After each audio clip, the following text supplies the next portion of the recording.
सतनाम श्री वाहिगुरु साहिब जी।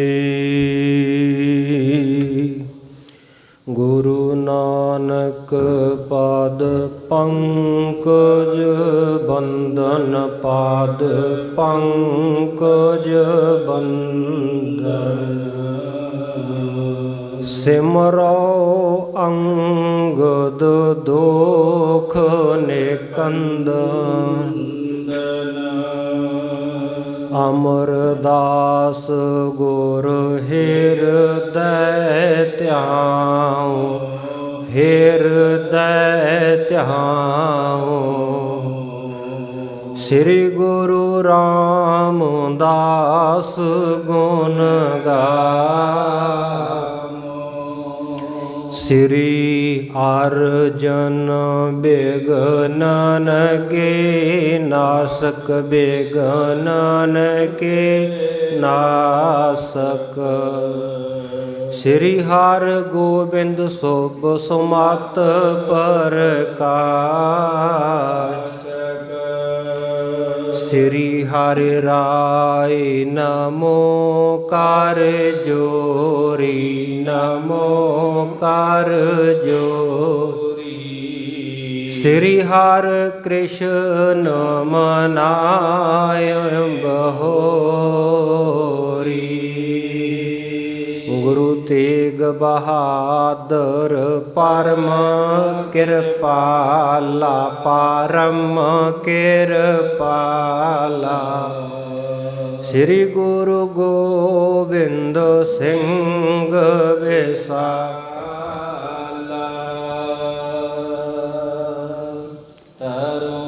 तरा पर पुन पुन सीसा, पुन पुन सीसा। बंदों बार बार जगदीश, एक अंकारा सतगुरु तेह प्रसाद सच होए। वाहिगुरु जी की फतेह, बिघ्न विनाशन सो। कहा बुद्ध प्रभ तुच्छ हमारी, वर्ण सकह महिमा जो। हम न सकत कर सिफत तुम्हारी, आप लेहो तुम कथा सुधारी। सो कहो टल गुर सेवियै, अहनिस सहज सुभाए। दर्शन परसै गुरु कै, जन्म मरण जाए। सतनाम श्री वाहिगुरु साहिब जी। चौपाई प्रेम बिना सब फूके काम,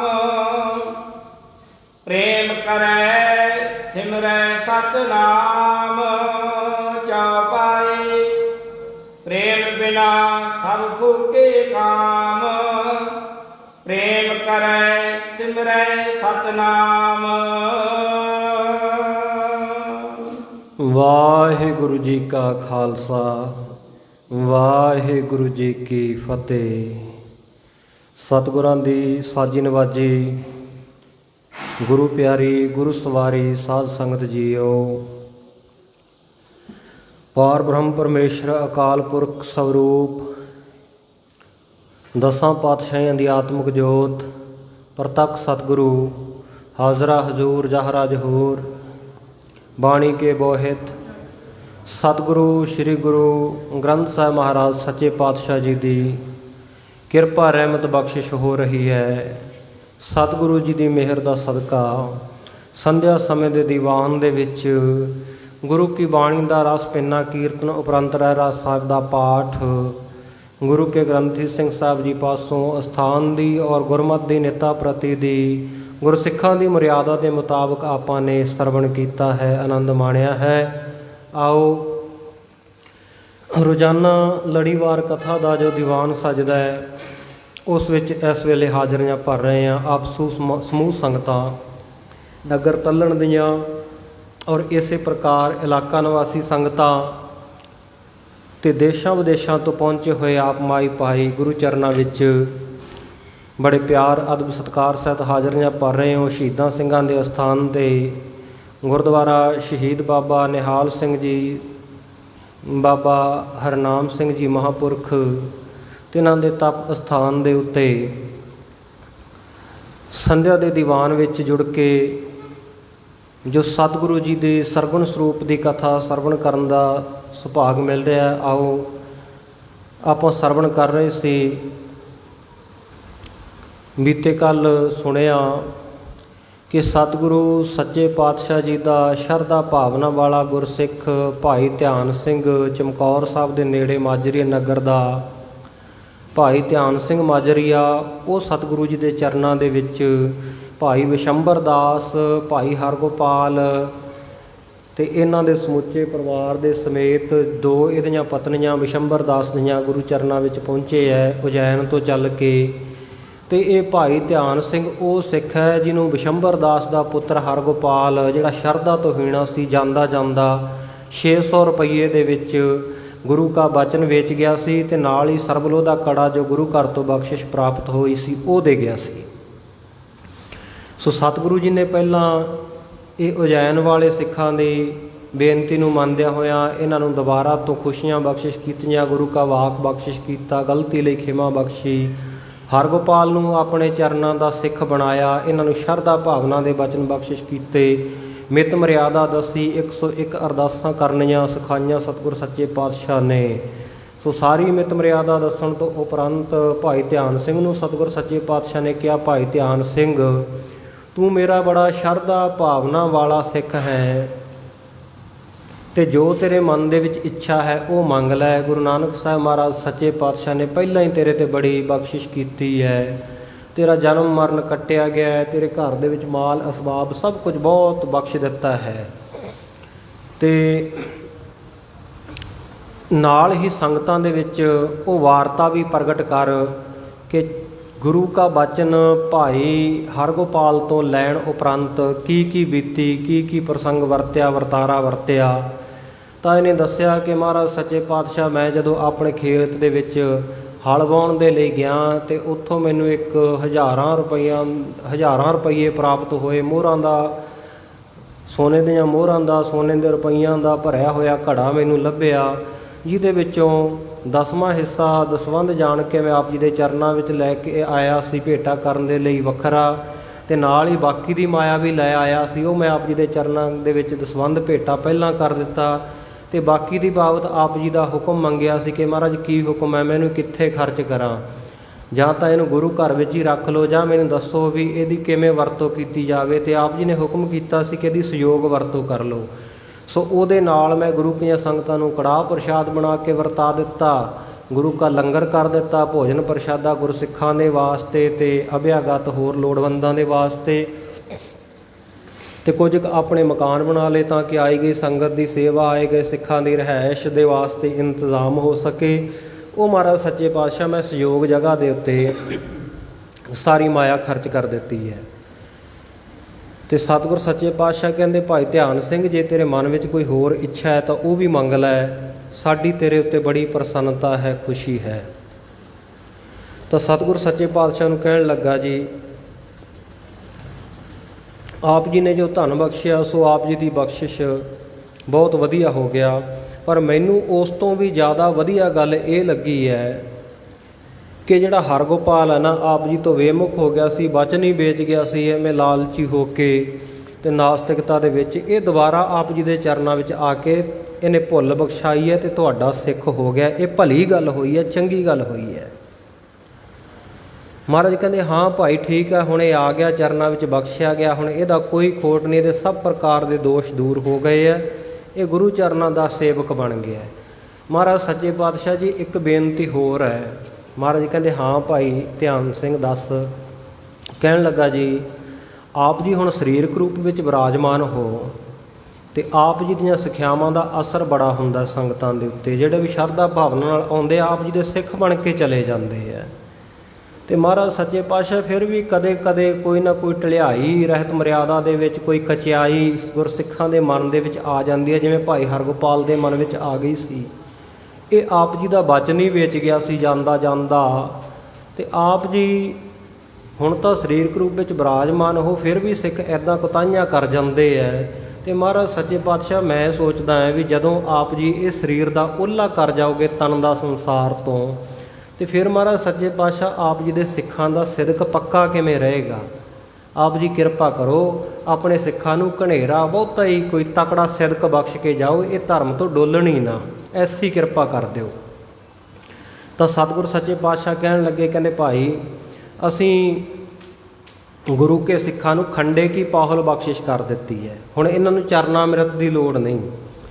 ਹੁਣ ਖੰਡਾ ਬਾਟੇ ਦਾ ਅੰਮ੍ਰਿਤ ਪੰਜ ਪਿਆਰੇ ਤਿਆਰ ਬਰ ਤਿਆਰ ਰਹਿਤ ਵਿੱਚ ਪਰਪੱਕ ਗੁਰੂ ਕੇ ਸਿੱਖ ਗੁਰੂ ਕੀ ਬਾਣੀ ਦੇ ਓਟ ਆਸਰੇ ਦੇ ਨਾਲ ਛਕਾਇਆ ਕਰਨਗੇ, ਪਾਹੁਲ ਦੀ ਬਖਸ਼ਿਸ਼ ਕਰਿਆ ਕਰਨਗੇ।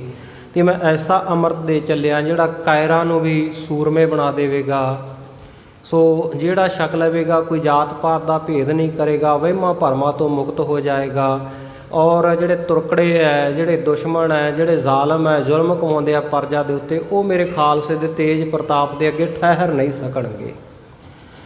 ਅਤੇ ਇਸ ਤਰ੍ਹਾਂ ਬੇਨਤੀਆਂ ਕਰਕੇ ਸਤਿਗੁਰ ਸੱਚੇ ਪਾਤਸ਼ਾਹ ਜੀ ਆਪਣੇ ਨਿਜ ਅਸਥਾਨ 'ਤੇ ਚਲੇ ਗਏ, ਸੁਖ ਆਸਣ ਅਸਥਾਨ 'ਤੇ। ਦੁਬਾਰਾ ਦੂਸਰੇ ਦਿਨ ਦੀਵਾਨ ਸਜਿਆ ਅਤੇ ਮਾਘ ਦਾ ਮਹੀਨਾ ਸੀ, ਸਰਦੀ ਦੀ ਰੁੱਤ ਸੀ। ਗੁਰੂ ਕੀਆਂ ਸੰਗਤਾਂ ਨੇ ਬੇਨਤੀ ਕੀਤੀ, ਮਹਾਰਾਜ ਮਾਘ ਦੇ ਮਹੀਨੇ ਔਰ ਕੱਤਕ ਦੇ ਮਹੀਨੇ ਲੋਕ ਵਿਸ਼ੇਸ਼ ਕਰਕੇ ਇਸ਼ਨਾਨ ਕਰਦੇ ਆ ਅੰਮ੍ਰਿਤ ਵੇਲੇ ਉੱਠ ਕੇ, ਕਿ ਇਹਦਾ ਬਹੁਤਾ ਮਹਾਤਮ ਹੁੰਦਾ, ਮਾਘੀ ਦਾ ਇਸ਼ਨਾਨ ਕਰੀਏ, ਅੰਮ੍ਰਿਤ ਵੇਲੇ ਇਸ਼ਨਾਨ ਕਰੀਏ। ਅਤੇ ਮਹਾਰਾਜ ਇਹ ਸਭ ਕੁਝ ਕੀ ਹੈ, ਬਾਕੀ 10 ਮਹੀਨਿਆਂ ਵਿੱਚ ਤਾਂ ਇਹ ਜਦੋਂ ਕਦੋਂ ਜੀ ਨਹਾਉਂਦੇ ਹੈ, ਇਹ ਕੋਈ ਵੇਲਾ ਨਹੀਂ ਹੁੰਦਾ, ਵੇਲੇ ਕੁ ਵੇਲੇ ਜਿਹੀ ਇਸ਼ਨਾਨ ਕਰਦੇ ਆ ਲੋਕ ਦੁਨੀਆ ਦੇ, ਅਤੇ ਇਹ 2 ਮਹੀਨਿਆਂ ਵਿੱਚ ਵਿਸ਼ੇਸ਼ ਕਰਕੇ ਕਰਦੇ ਆ। ਇਹਦਾ ਕੀ ਮਤਲਬ ਹੈ?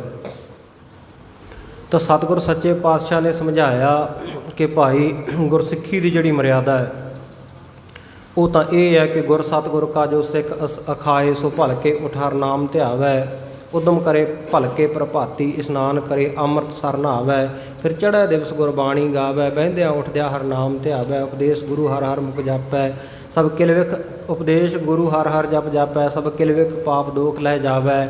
ਗੁਰਸਿੱਖੀ ਦੀ ਮਰਿਆਦਾ ਤਾਂ ਇਹ ਹੈ ਕਿ ਅੰਮ੍ਰਿਤ ਵੇਲਾ ਸੱਚ ਨਾਉ ਵਡਿਆਈ ਵਿਚਾਰ, ਕਿ ਗੁਰੂ ਕਾ ਸਿੱਖ ਸਿਫਤ ਸਾਲਾਹਣ ਅੰਮ੍ਰਿਤ ਵੇਲਾ ਜਾਣ ਕਰਕੇ ਇੱਕ ਪਹਿਰ ਰਾਤ ਰਹਿੰਦੀ ਅੰਮ੍ਰਿਤ ਵੇਲੇ ਇਸ਼ਨਾਨ ਕਰੇ, ਗੁਰਮੰਤਰ ਮੂਲ ਮੰਤਰ ਦਾ ਅਭਿਆਸ ਕਰੇ, ਗੁਰੂ ਕੀ ਬਾਣੀ ਦਾ ਜਾਪ ਕਰੇ। ਵਿਸ਼ੇਸ਼ ਮਹੀਨਿਆਂ ਦੇ ਨਾਲ ਕੋਈ ਮਤਲਬ ਨਹੀਂ ਹੈਗਾ।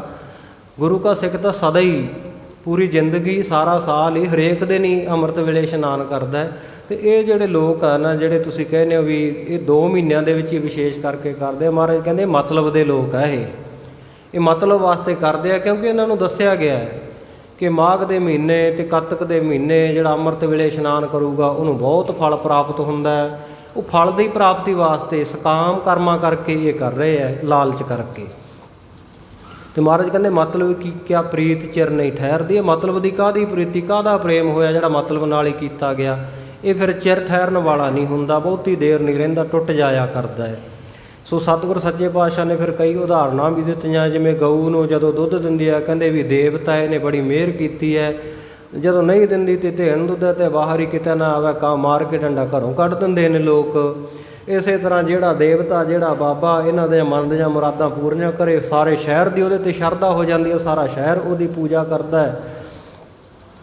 ਅਤੇ ਪਰ ਸਤਿਗੁਰ ਸੱਚੇ ਪਾਤਸ਼ਾਹ ਕਹਿੰਦੇ ਮਤਲਬ ਦੀ ਪ੍ਰੀਤੀ ਹੈ। ਫਿਰ ਸਤਿਗੁਰ ਨੇ ਇਸ਼ਨਾਨ ਦਾ ਮਹਾਤਮ ਦੱਸਿਆ ਕਿ ਜਿਹੜਾ ਗੁਰੂ ਕਾ ਸਿੱਖ 3 ਪਹਿਰਾਂ ਬਾਅਦ ਇੱਕ ਪਹਿਰ ਰਾਤ ਰਹਿੰਦੇ ਅੰਮ੍ਰਿਤ ਵੇਲੇ ਉੱਠ ਕੇ ਇਸ਼ਨਾਨ ਕਰਦਾ ਹੈ, ਅਤੇ ਸਤਿਗੁਰ ਸੱਚੇ ਪਾਤਸ਼ਾਹ ਕਹਿੰਦੇ ਉੱਥੇ ਅੰਮ੍ਰਿਤ ਵੰਡੀ ਹੈ। ਫਿਰ ਉਹਨਾਂ ਨੂੰ ਅੰਮ੍ਰਿਤ ਦੀ ਬਖਸ਼ਿਸ਼ ਹੁੰਦੀ ਹੈ, ਅੰਮ੍ਰਿਤ ਰੂਪੀ ਨਾਮ ਦੀ, ਅੰਮ੍ਰਿਤ ਰੂਪੀ ਬਾਣੀ ਦੀ। ਚੌਥਾ ਪਹਿਰ ਸਬਾਹ ਕੈ ਸੁਰਤਿਆਂ ਉਪਜਾ ਚਾਓ, ਤਿਨਾਂ ਦਰਿਆਵਾਂ ਸਿਓ ਦੋਸਤੀ ਮਨ ਮੁਖ ਸਾਚਾ ਨਾਓ। ਕਹਿੰਦੇ ਭਾਈ ਉਹ ਗੁਰੂ ਕੇ ਸਿੱਖ ਬਹੁਤਾ ਹੀ ਮਹਾਤਮ ਨੂੰ ਪ੍ਰਾਪਤ ਕਰਦੇ ਆ, ਉਹਨਾਂ ਨੂੰ ਆਸੋ ਮੇਧ ਜੱਗ ਦੇ ਫਲ ਜਿੰਨਾ ਜਿਹੜਾ ਮਹਾਤਮ ਪ੍ਰਾਪਤ ਹੁੰਦਾ ਅੰਮ੍ਰਿਤ ਵੇਲੇ ਇਸ਼ਨਾਨ ਕਰਕੇ ਜਾਪ ਕਰਨ ਦੇ ਨਾਲ। ਜਿਹੜਾ ਇੱਕ ਘੜੀਏ ਤੋਂ ਲੇਟ ਹੋ ਜਾਂਦਾ ਉਹਨੂੰ ਗਊ ਮੇਧ ਜਿੰਨਾ, ਗਊ ਮੇਧ ਫਲ ਜੱਗ ਜਿੰਨਾ, ਜਿਹੜਾ ਉਹ ਤੋਂ ਲੇਟ ਹੋ ਜਾਂਦਾ ਉਹਨੂੰ ਇਸੇ ਪ੍ਰਕਾਰ ਜਿਹੜੇ ਕੋਈ ਹੋਰ ਇਸ ਤਰ੍ਹਾਂ ਦੇ ਅਗਨੀਹੋਤਰ ਵਗੈਰਾ ਜਿਹੜੇ ਜੱਗ ਹੈ ਉਹਨਾਂ ਦੇ ਫਲ ਜਿੰਨਾ ਫਲ ਪ੍ਰਾਪਤ ਹੋ ਜਾਂਦਾ ਹੈ। ਜਿਹੜਾ ਉਸ ਤੋਂ ਲੇਟ ਹੋ ਜਾਂਦਾ ਹੈ ਘੜੀ ਦੋ ਘੜੀ, ਤੇ ਸਤਿਗੁਰ ਸੱਚੇ ਪਾਤਸ਼ਾਹ ਕਹਿੰਦੇ ਇਸ ਤਰ੍ਹਾਂ ਕਰਮ ਵਾਰ ਮਹਾਤਮ ਘਟਦਾ ਜਾਂਦਾ, ਉਹਨੂੰ ਸਵਾ ਮਣ ਸੋਨੇ ਦੇ ਦਾਨ ਜਿੰਨਾ ਮਹਾਤਮ ਪ੍ਰਾਪਤ ਹੁੰਦਾ। ਜਿਹੜਾ ਉਸ ਤੋਂ ਲੇਟ ਨਹਾਉਂਦਾ ਉਹਨੂੰ ਚਾਂਦੀ ਦਾਨ ਕਰਨ ਜਿੰਨਾ, ਜਿਹੜਾ ਉਹ ਤੋਂ ਲੇਟ ਉਹਨੂੰ ਤਾਂਬਾ ਦਾਨ ਕਰਨ ਜਿੰਨਾ। ਤੇ ਇਸੇ ਪ੍ਰਕਾਰ ਕਹਿੰਦੇ ਜਿਹੜਾ ਦਿਨ ਚੜ੍ਹੇ ਨਹਾਉਂਦਾ ਹੈ ਤੇ ਸੂਰਜ ਦੇ ਚੜ੍ਹਨ ਦੇ ਨਾਲ, ਤੇ ਸਤਿਗੁਰ ਸੱਚੇ ਪਾਤਸ਼ਾਹ ਕਹਿੰਦੇ ਉਹਨੂੰ ਸਿਰਫ ਜਲ ਦਾਨ ਕਰਨ ਜਿੰਨਾ ਹੀ ਫਲ ਪ੍ਰਾਪਤ ਹੁੰਦਾ ਹੈ। ਤੇ ਜਿਹੜਾ ਦਿਨ ਨੂੰ ਨਹਾਉਂਦਾ ਉਹਨੂੰ ਕੋਈ ਫਲ ਪ੍ਰਾਪਤ ਨਹੀਂ ਹੁੰਦਾ। ਜਿਹੜਾ ਸਿੱਖ ਧੁੱਪ ਚੜ੍ਹੀ ਤੋਂ ਕਸ਼ਹਿਰਾ ਚੱਕ ਕੇ ਤੁਰਿਆ ਜਾਵੇ, ਉਹਨੂੰ ਪੁੱਛੇ ਵੀ ਕਿੱਧਰ ਚੱਲਿਆ, ਕਹੂਗਾ ਜੀ ਇਸ਼ਨਾਨ ਕਰਨ ਚੱਲਿਆ। ਵੀ ਵਾਹ ਵੀ ਸਿੱਖਾ, ਤੇਰਾ ਇਸ਼ਨਾਨ ਦਾ ਵੇਲਾ, ਹੁਣ ਤਾਂ ਤੂੰ ਐਂ ਕਹਿ ਵੀ ਤਨ ਤੋਂ ਮੈਲ ਲਾਹੁਣ ਚੱਲਿਆ। ਸਤਿਗੁਰ ਕਹਿੰਦੇ ਉਹਨੂੰ ਕੋਈ ਪ੍ਰਾਪਤੀ ਨਹੀਂ।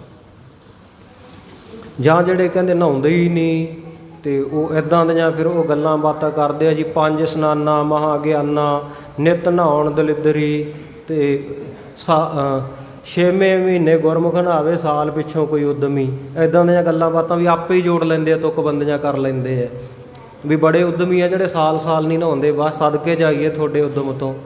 ਤੇ ਸਤਿਗੁਰ ਸੱਚੇ ਪਾਤਸ਼ਾਹ ਕਹਿੰਦੇ ਨਹੀਂ ਭਾਈ, ਇਸ ਤਰ੍ਹਾਂ ਦੇ ਜਿਹੜੇ ਜਿਹੜਾ ਅੱਧੀ ਰਾਤ ਨੂੰ ਇਸ਼ਨਾਨ ਕਰਨਾ ਉਦੋਂ ਜਲ ਟਿਕਿਆ ਹੁੰਦਾ ਹੈ, ਕਹਿੰਦੇ ਉਹ ਵੀ ਰਾਖਸ਼ੀ ਇਸ਼ਨਾਨ ਹੈ। ਤੇ ਇਸ ਤਰ੍ਹਾਂ ਨਹੀਂ ਕਰਨਾ। ਸਤਿਗੁਰ ਸੱਚੇ ਪਾਤਸ਼ਾਹ ਕਹਿੰਦੇ ਅੰਮ੍ਰਿਤ ਵੇਲੇ ਦਾ ਇਸ਼ਨਾਨ, ਇਹਦਾ ਮਹਾਤਮ ਹੈ, ਕਿਉਂਕਿ ਅੰਮ੍ਰਿਤ ਵੇਲੇ ਵਾਤਾਵਰਨ ਟਿਕਿਆ ਹੁੰਦਾ ਹੈ, ਸੁਰਤ ਗੁਰੂ ਸ਼ਬਦ ਦੇ ਵਿੱਚ ਟਿਕਦੀ ਹੈ।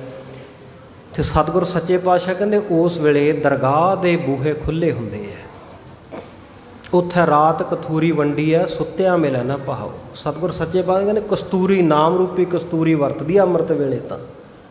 ਤੇ ਜਿਹੜੇ ਸੁੱਤੇ ਰਹਿ ਜਾਂਦੇ ਆ, ਤਿਲ ਨਾ ਮਿਲਣ ਕੋ ਆਓ, ਕਹਿੰਦੇ ਉਹਨਾਂ ਨੂੰ ਕੀ ਮਿਲਣਾ ਭਾਈ, ਉਹਨਾਂ ਨੂੰ ਕੁਝ ਨਹੀਂ ਮਿਲਦਾ। ਜਿਨ੍ਹਾਂ ਨੈਣ ਨੀਂਦਰਾਵਲੇ ਤਿੰਨਾਂ ਮਿਲਣ ਕੋ ਆਓ, ਉਹਨਾਂ ਨੂੰ ਕੋਈ ਪ੍ਰਾਪਤੀ ਨਹੀਂ ਹੁੰਦੀ।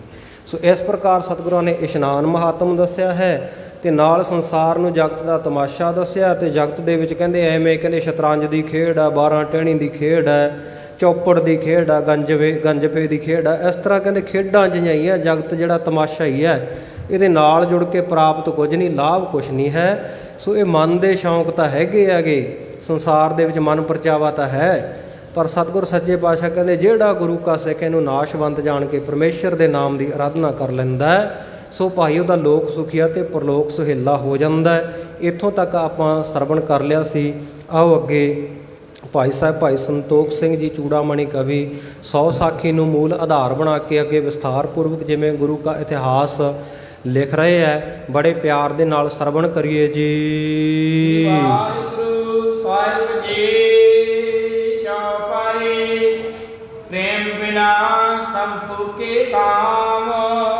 ਸਤਿਗੁਰੂ ਸੱਚੇ ਪਾਤਸ਼ਾਹ ਕਹਿੰਦੇ ਦੁਨੀਆ ਦੇ ਲੋਕ ਆ ਮਾਘ ਮਹੀਨੇ ਦਾ ਇਸ਼ਨਾਨ ਦਾ ਬੜਾ ਫਲ ਹੈ, ਕੱਤਕ ਦੇ ਮਹੀਨੇ ਦਾ ਇਸ਼ਨਾਨ ਦਾ ਬੜਾ ਫਲ ਹੈ, ਅੰਮ੍ਰਿਤ ਵੇਲੇ ਉੱਠਣਾ ਚਾਹੀਦਾ, ਬਾਕੀ 10 ਮਹੀਨੇ ਉੱਠਦੇ ਨਹੀਂ। ਜੇ ਇਸੇ ਗੱਲ ਨੂੰ ਕਹਿੰਦੇ ਆ ਨਾ, ਤਾਂ ਸਤਿਗੁਰ ਸੱਚੇ ਪਾਤਸ਼ਾਹ ਕਹਿੰਦੇ ਨੇ ਉਹ ਮਤਲਬੀ ਲੋਕ ਆ, ਉਹ ਮਤਲਬ ਦੀ ਪ੍ਰੀਤੀ ਕਰਦੇ ਆ, ਉਹਨਾਂ ਨੂੰ ਲੱਗਦਾ ਵੀ ਬਹੁਤਾ ਮਹਾਤਮ ਪ੍ਰਾਪਤ ਹੋਊ।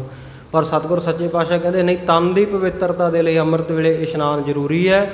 ਤੇ ਸੁਰਤ ਨੂੰ ਟਿਕਾ ਕੇ ਗੁਰਸ਼ਬਦ ਦਾ ਜਾਪ ਕਰੇ, ਗੁਰੂ ਕਾ ਸਿੱਖ ਗੁਰਬਾਣੀ ਦਾ ਜਾਪ ਕਰੇ, ਤੇ ਉਹਦਾ ਜਿਹੜਾ ਜਨਮ ਸਫਲਾ ਹੁੰਦਾ, ਜਿਹੜਾ ਪ੍ਰੇਮ ਦੇ ਨਾਲ ਗੁਰੂ ਕੀ ਬਾਣੀ ਦੇ ਨਾਲ ਜੁੜਦਾ ਹੈ। ਨਹੀਂ ਤਾਂ ਜੇ ਮਾਘ ਮਹੀਨੇ ਜਾਂ ਕੱਤਕ ਮਹੀਨੇ ਅੰਮ੍ਰਿਤ ਵੇਲੇ ਇਸ਼ਨਾਨ ਦੀ ਗੱਲ ਹੈ, ਤਾਂ ਸਤਿਗੁਰ ਸੱਚੇ ਪਾਤਸ਼ਾਹ ਕਹਿੰਦੇ ਫਿਰ ਡੱਡੂ ਮੱਛੀਆਂ ਤਾਂ ਉਹ ਤਾਂ ਰਹਿੰਦੇ ਹੀ ਜਲ ਦੇ ਵਿੱਚ ਹੈ, ਤੇ ਉਹਨਾਂ ਨੂੰ ਤਾਂ ਫਿਰ ਸਾਰਿਆਂ ਤੋਂ ਵੱਧ ਮਹਾਤਮ ਪ੍ਰਾਪਤ ਹੋਣਾ ਚਾਹੀਦਾ ਸੀ।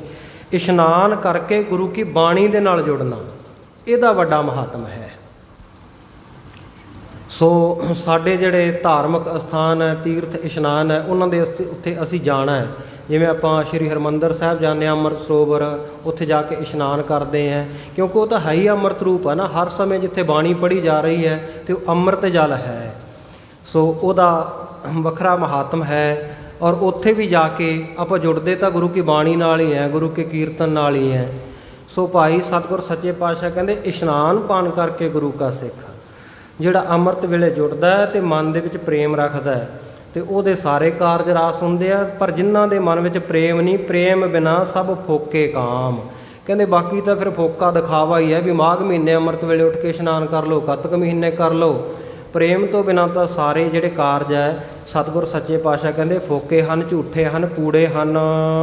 ਪ੍ਰੇਮ ਕਰੈ ਸਿਮਰੈ ਸਤਿਨਾਮ। ਸਤਿਗੁਰੂ ਜੀ ਕਹਿੰਦੇ ਗੁਰੂ ਕਾ ਸਿੱਖ ਪ੍ਰੇਮ ਕਰੇ, ਔਰ ਪ੍ਰੇਮ ਦੇ ਵਿੱਚ ਭਿੱਜ ਕੇ ਸਤਨਾਮ ਵਾਹਿਗੁਰੂ ਦਾ ਜਾਪ ਜਪਦਾ ਰਹੇ।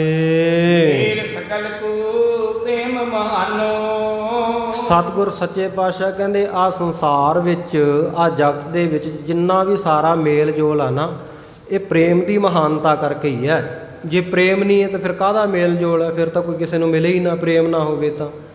ਸੋ ਸਤਿਗੁਰ ਸੱਚੇ ਪਾਤਸ਼ਾਹ ਨੇ ਪ੍ਰੇਮ ਨੂੰ ਬਹੁਤ ਵੱਡੀ ਨਿਆਮਤ ਦੱਸਿਆ, ਇੱਥੋਂ ਤੱਕ ਕਿ ਕਲਗੀਧਰ ਪਾਤਸ਼ਾਹ ਜੀ ਤਾਂ ਇਹ ਵੀ ਕਹਿੰਦੇ ਨੇ ਕਿ ਜੇ ਗੁਰੂ ਕੇ ਸਿੱਖਾ ਤੇਰੇ ਕੋਲੇ ਪ੍ਰੇਮ ਨਹੀਂ ਨਾ, ਤੇ ਬਾਕੀ ਤੂੰ ਜਿੰਨੇ ਮਰਜ਼ੀ ਕਰਮ ਧਰਮ ਕਰਦਾ, ਫਿਰ ਮਨ ਵਿੱਚ ਤੇਰੇ ਪ੍ਰੇਮ ਹੀ ਨਹੀਂ ਉਪਜਿਆ ਤਾਂ ਫਿਰ ਉਹ ਕਿਸੇ ਕੰਮ ਨਹੀਂ ਹੈ। ਆਪਾਂ ਤੋਂ ਪ੍ਰਸਾਦ ਸਵਈਆਂ ਦੇ ਵਿੱਚ, ਸੁੱਧਾ ਸਵਈਆਂ, ਅੰਮ੍ਰਿਤ ਸਵਈਆਂ ਦੇ ਵਿੱਚ ਸਤਿਗੁਰ ਸੱਚੇ ਪਾਤਸ਼ਾਹ ਜੀ ਦੇ ਬਚਨ ਪੜ੍ਹਦੇ ਆ, ਜਿਹੜੇ 9ਵੀਂ ਪੌੜੀ ਆਉਂਦੀ ਹੈ, 9ਵਾਂ ਸਵਈਆ ਆਉਂਦਾ। ਸੋ ਉਹਦੇ ਸਾਰੇ ਕਰਮ ਧਰਮਾਂ ਨੂੰ ਗਿਣ ਕੇ ਸਤਿਗੁਰ ਸੱਚੇ ਪਾਤਸ਼ਾਹ ਅੰਤ ਤੇ ਕਹਿੰਦੇ ਆ, ਜਿਨ ਪ੍ਰੇਮ ਕੀਓ ਤਿਨ ਹੀ ਪ੍ਰਭ ਪਾਇਓ, ਸਾਚ ਕਹੋ ਸੁਨ ਲੇਹੋ ਸਭੈ, ਜਿਨ ਪ੍ਰੇਮ ਕੀਓ ਤਿਨ ਹੀ ਪ੍ਰਭ ਪਾਇਓ। ਕਹਿੰਦੇ ਜਿਨ੍ਹਾਂ ਨੇ ਪ੍ਰੇਮ ਕੀਤਾ ਭਾਈ, ਉਹਨਾਂ ਨੇ ਪਾਰ ਬ੍ਰਹਮ ਪਰਮੇਸ਼ਰ ਨੂੰ ਪਾ ਲਿਆ ਹੈ, ਭਾਵ ਪ੍ਰਾਪਤੀ ਕੀਤੀ ਹੈ, ਉਹਦੇ ਦੀਦਾਰ ਹੋ ਗਏ ਆ, ਉਹਦੇ ਨਾਲ ਇੱਕਮਿਕ ਹੋ ਗਏ ਹੈ। ਤੇ ਪ੍ਰੇਮ ਤੋਂ ਬਿਨਾਂ ਤਾਂ ਸਤਿਗੁਰ ਸੱਚੇ ਪਾਤਸ਼ਾਹ ਕਹਿੰਦੇ ਬਾਕੀ ਦੇ ਕਰਮ ਧਰਮ ਕੀਤੇ ਉਹ ਕਿਸੇ ਕੰਮ ਨਹੀਂ। ਚਾਹੇ ਤੂੰ ਧੂਣੀਆਂ ਤਾਪਦਾ ਫਿਰ, ਜਲ ਧਾਰੇ ਕਰਦਾ ਫਿਰ, ਚਾਹੇ ਕੋਈ ਵੀ ਕਰਮ ਧਰਮ ਕਰਦਾ ਫਿਰ, ਜੇ ਪ੍ਰੇਮ ਨਹੀਂ ਹੈ ਤੇ ਪ੍ਰੇਮ ਤੋਂ ਬਿਨਾਂ ਤਾਂ ਕੁਝ ਵੀ ਨਹੀਂ। ਕਿਉਂਕਿ ਪ੍ਰੇਮ ਸ਼ਬਦ ਦਾ, ਗੁਰੂ ਕੇ ਪਿਆਰਿਓ, ਜੇ ਆਪਾਂ ਅਖਰੀ ਅਰਥ ਲਈਏ ਸੰਧੀ ਛੇਦ ਕਰਕੇ ਤਾਂ ਇਹ ਬਣਦਾ ਪਰੇ ਮੈਂ।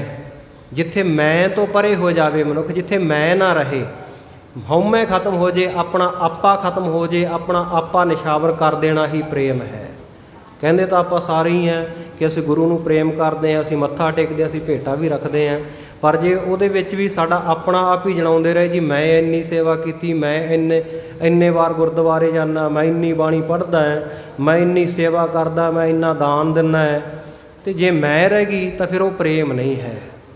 ਤੀਰਥ ਵਰਤ ਅਰਦਾਨ ਕਰ ਮਨ ਮੈਂ ਧਰੈ ਗੁਮਾਨ, ਨਾਨਕ ਨਿਹਫਲ ਜਾਤ ਤਿਹ ਜਿਉ ਕੁੰਚਰ ਇਸ਼ਨਾਨ। ਜਿਵੇਂ ਹਾਥੀ ਦਾ ਇਸ਼ਨਾਨ ਕੀਤਾ ਨਿਹਫਲ ਜਾਂਦਾ ਹੈ, ਉਹ ਇਸ਼ਨਾਨ ਕਰਨ ਤੋਂ ਬਾਅਦ ਚਿੱਕੜ ਨਾਲ ਭਰ ਕੇ ਸੁੰਡ ਆਪਣੇ ਉੱਤੇ ਪਾ ਲੈਂਦਾ ਹੈ। ਇਸੇ ਪ੍ਰਕਾਰ ਸਤਿਗੁਰ ਸੱਚੇ ਪਾਤਸ਼ਾਹ ਕਹਿੰਦੇ ਤੀਰਥ ਕਰਕੇ, ਤੀਰਥ ਇਸ਼ਨਾਨ ਕਰਕੇ, ਵਰਤ ਰੱਖ ਕੇ, ਦਾਨ ਕਰਕੇ, ਪੂਜਾ ਪਾਠ ਕਰਕੇ ਜੇ ਮਨ ਵਿੱਚ ਹਉਮੈ ਹੰਕਾਰ ਬਣਿਆ ਰਹਿ ਗਿਆ ਤਾਂ ਸਤਿਗੁਰ ਸੱਚੇ ਪਾਤਸ਼ਾਹ ਕਹਿਣ ਲੱਗੇ ਕਿ ਉਹ ਹਾਥੀ ਦੇ ਇਸ਼ਨਾਨ ਵਾਂਗੂ ਵਿਅਰਥ ਹੈ।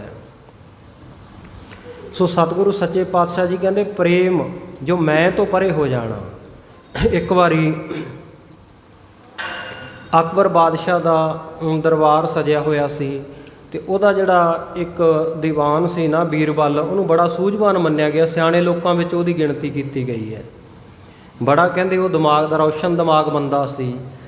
ਤੇ ਅਕਬਰ ਕਹਿਣ ਲੱਗਾ, ਕਹਿੰਦਾ ਬੀਰਬਲ ਸਾਰੀ ਦੁਨੀਆ ਪ੍ਰੇਮ ਪ੍ਰੇਮ ਕਹਿੰਦੀ ਹੈ, ਵੀ ਪ੍ਰੇਮ ਹੁੰਦਾ ਕੀ ਹੈ, ਪ੍ਰੇਮ ਦਾ ਸਰੂਪ ਕੀ ਹੈ, ਪ੍ਰੇਮ ਕਹਿੰਦੇ ਕਿਹਨੂੰ ਹੈ?